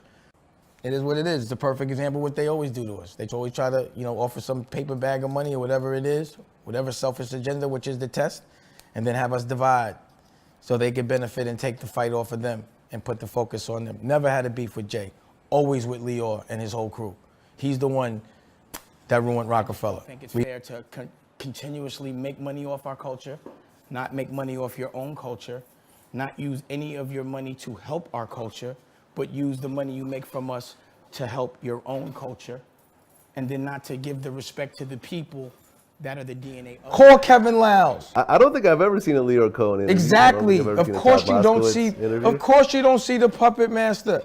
I don't like who he empowers and the way he empowers them. I didn't like when he hired Todd Moskowitz to run Asylum. I didn't think Todd, as a lawyer, knew anything about music. It just seemed like complete nepotism, and he was using other people's money. He got a job because of nepotism. Ask them why they got their jobs. That's what I want to see.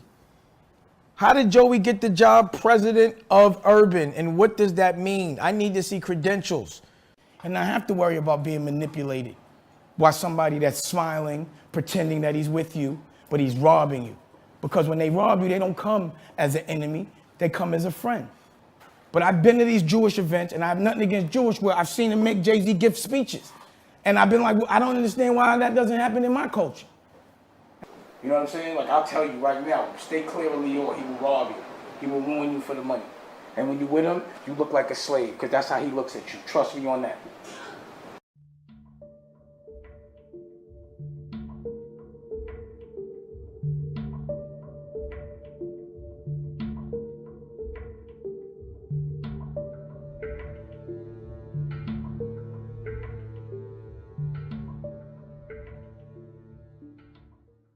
All right, welcome back. This is Hanukkah Radio, and we have a special guest calling in today, a luminary in our business and a proud Jew, Leor Cohen, ladies and gentlemen. Clap it up, ladies and gentlemen. Thank you. Leor, Thank you. I'm so thrilled and honored to be asked to do your radio station, especially on the last day of Hanukkah. L'chaim, shalom. We are What's honored to happening? have How you. could I help you? well, Leor, this one of the things we do here is we don't necessarily get too religious and talk about Hanukkah and what it stands for, although, we have gotten into that in the past, but it's more of a celebration of, Judaism and hip-hop, since we are a hip-hop station, and that's what we do, and your roots are definitely in hip-hop. Jewish people have always been involved in urban cultural arts, all the way back to the early beginnings of jazz music. It's just something that's always happened. Right. It's a blessing. It's a blessing that I was lucky enough to be part of this industry, and it was a blessing that people treated me inside and out with so much respect.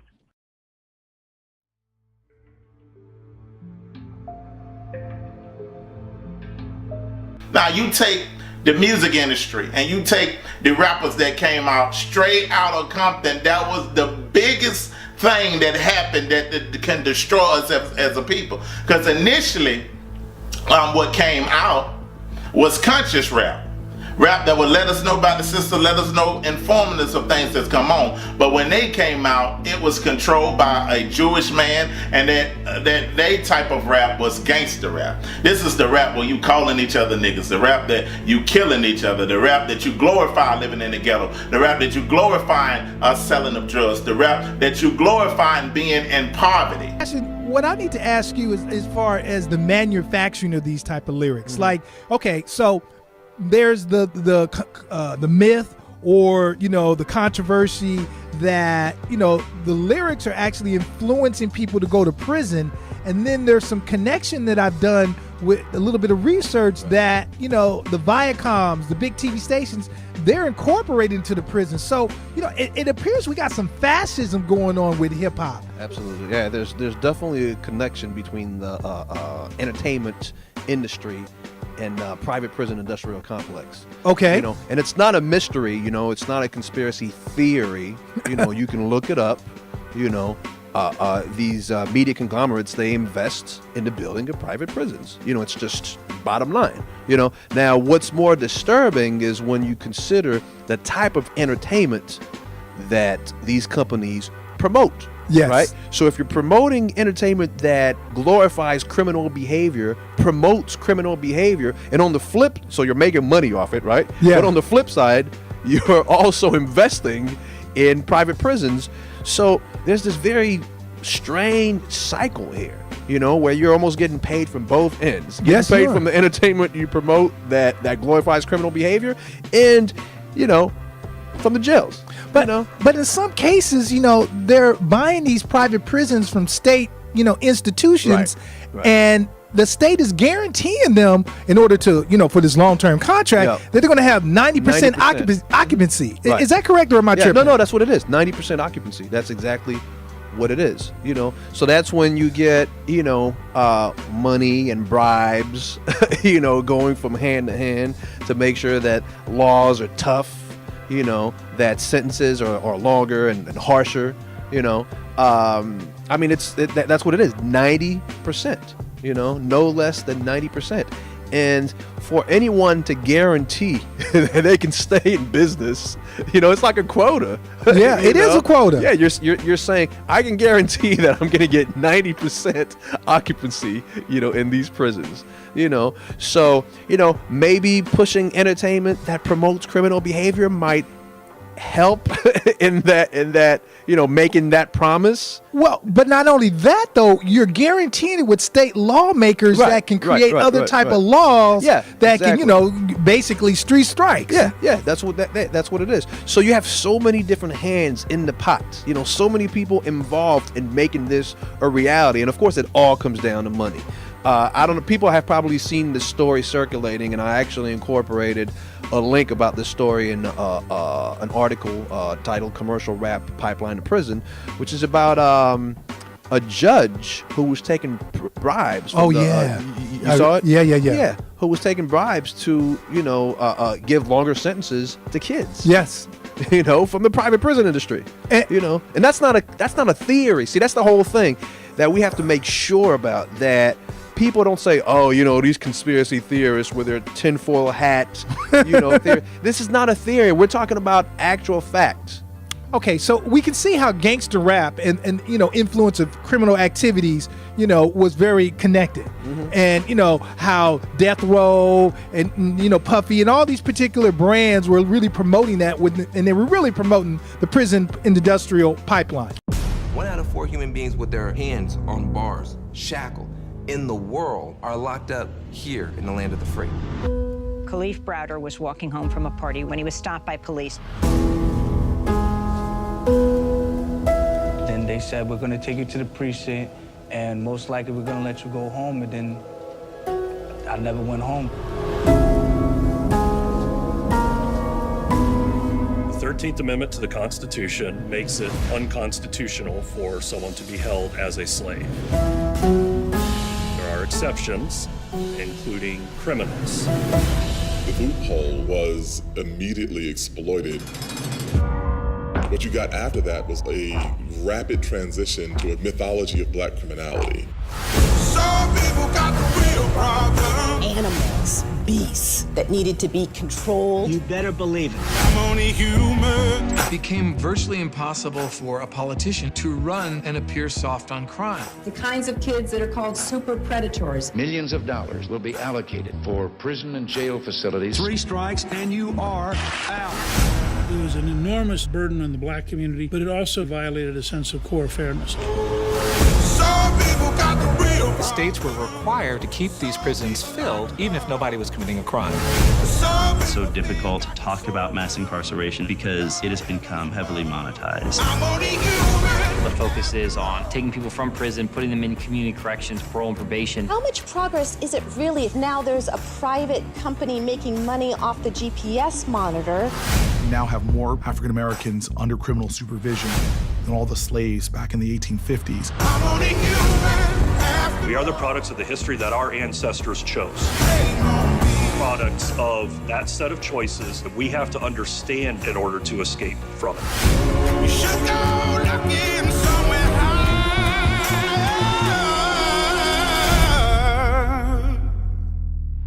I'm only human after all. Don't put the blame on me.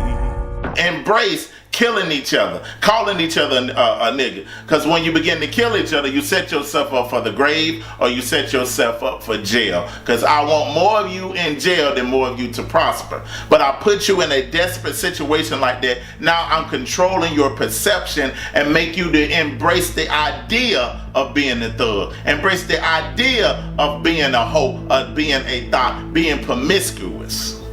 I have you embrace those things that causes your demise. We are the only nation of people that enjoy listening to music that degrade ourselves.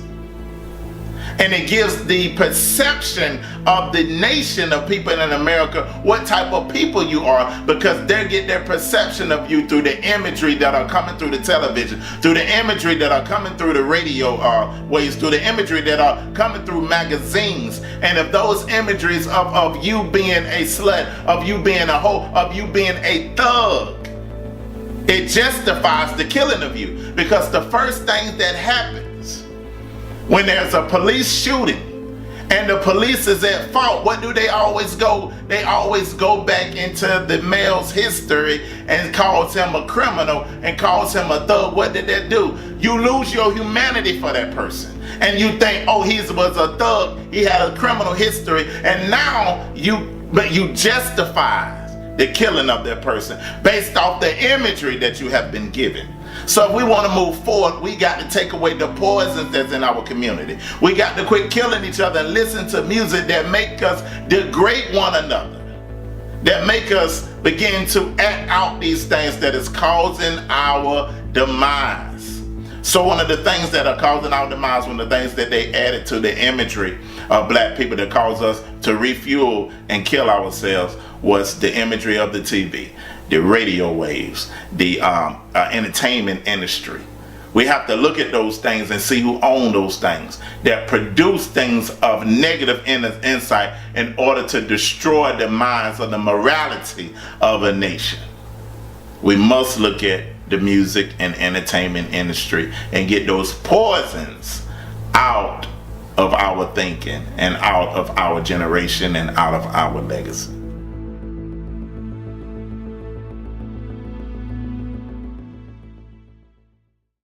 Now, we talked about America's dark past, the Emancipation Proclamation, the illusion of freedom.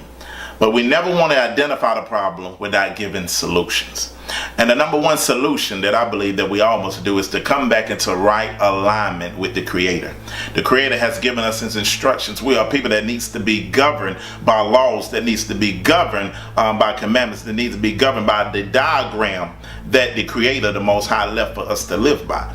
Now, He didn't leave us alone. He gave us an example of a person, which is His Son, the world who ignorant calls Him Jesus, but His name is Yeshua, that will give us the steps on how to become a nation, how to become one, how to please the Father in His instructions. Now, the number two solution that I believe is relationship, because the number one thing that they was trying to destroy, even in the Willie Lynch letter, is the relationship between the man and the woman. The number one thing that's the foundation of every nation is the marriage relationship between one man and a woman that would bridge the gap, that would bring on the children, that would bring the family structure. So we must get educated on the original intention and purpose that the Creator had for a man and a husband, and the original intention and instructions that the Most High had for a woman and for family. We have to learn how to love each other. We have to learn how to be in a holy matrimony. We have to learn how to have that family structure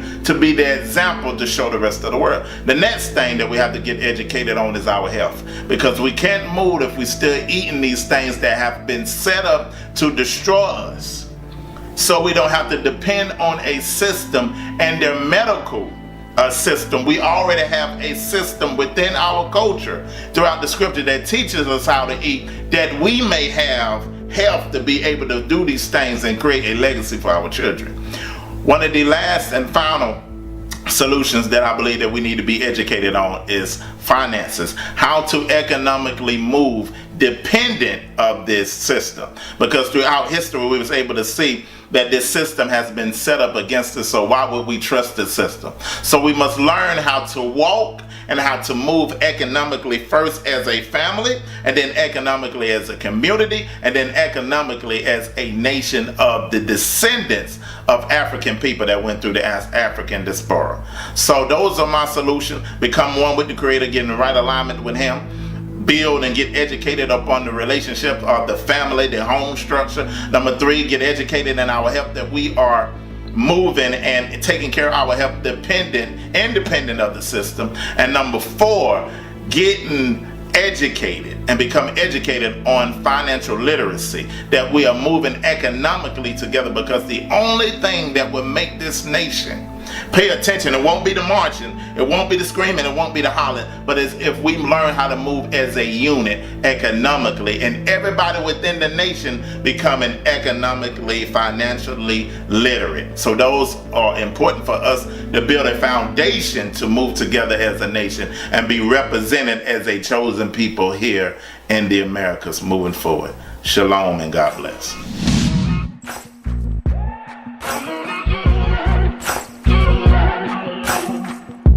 Maybe I'm foolish, maybe I'm blind, thinking I can see through this and see what's behind. Got no way to prove it, so maybe I'm lying. But I'm only human after all. I'm only human after all. Don't put your blame on me. Don't put your blame on me. Take a look in the mirror, what do you see?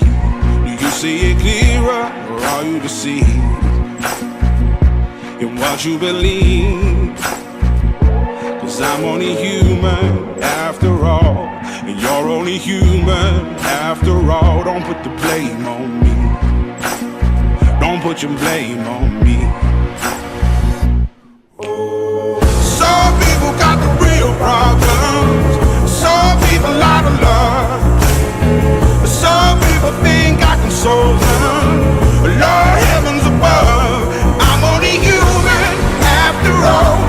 I'm only human after all. Don't put the blame on me. Don't put the blame on me.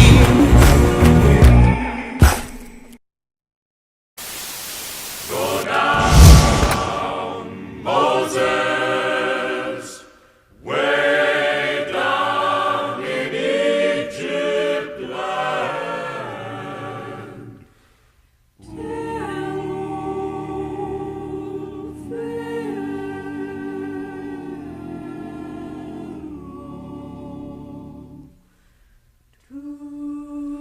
Let my people go.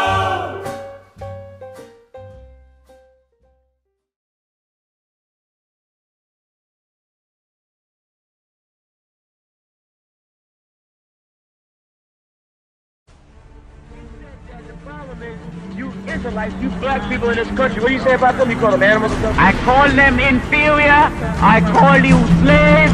We turn you into slaves, and when we didn't need you no more, we kick you out of Israel, out of Egypt and out of Africa. We sold you to America, and that's where we want you to stay. We don't want you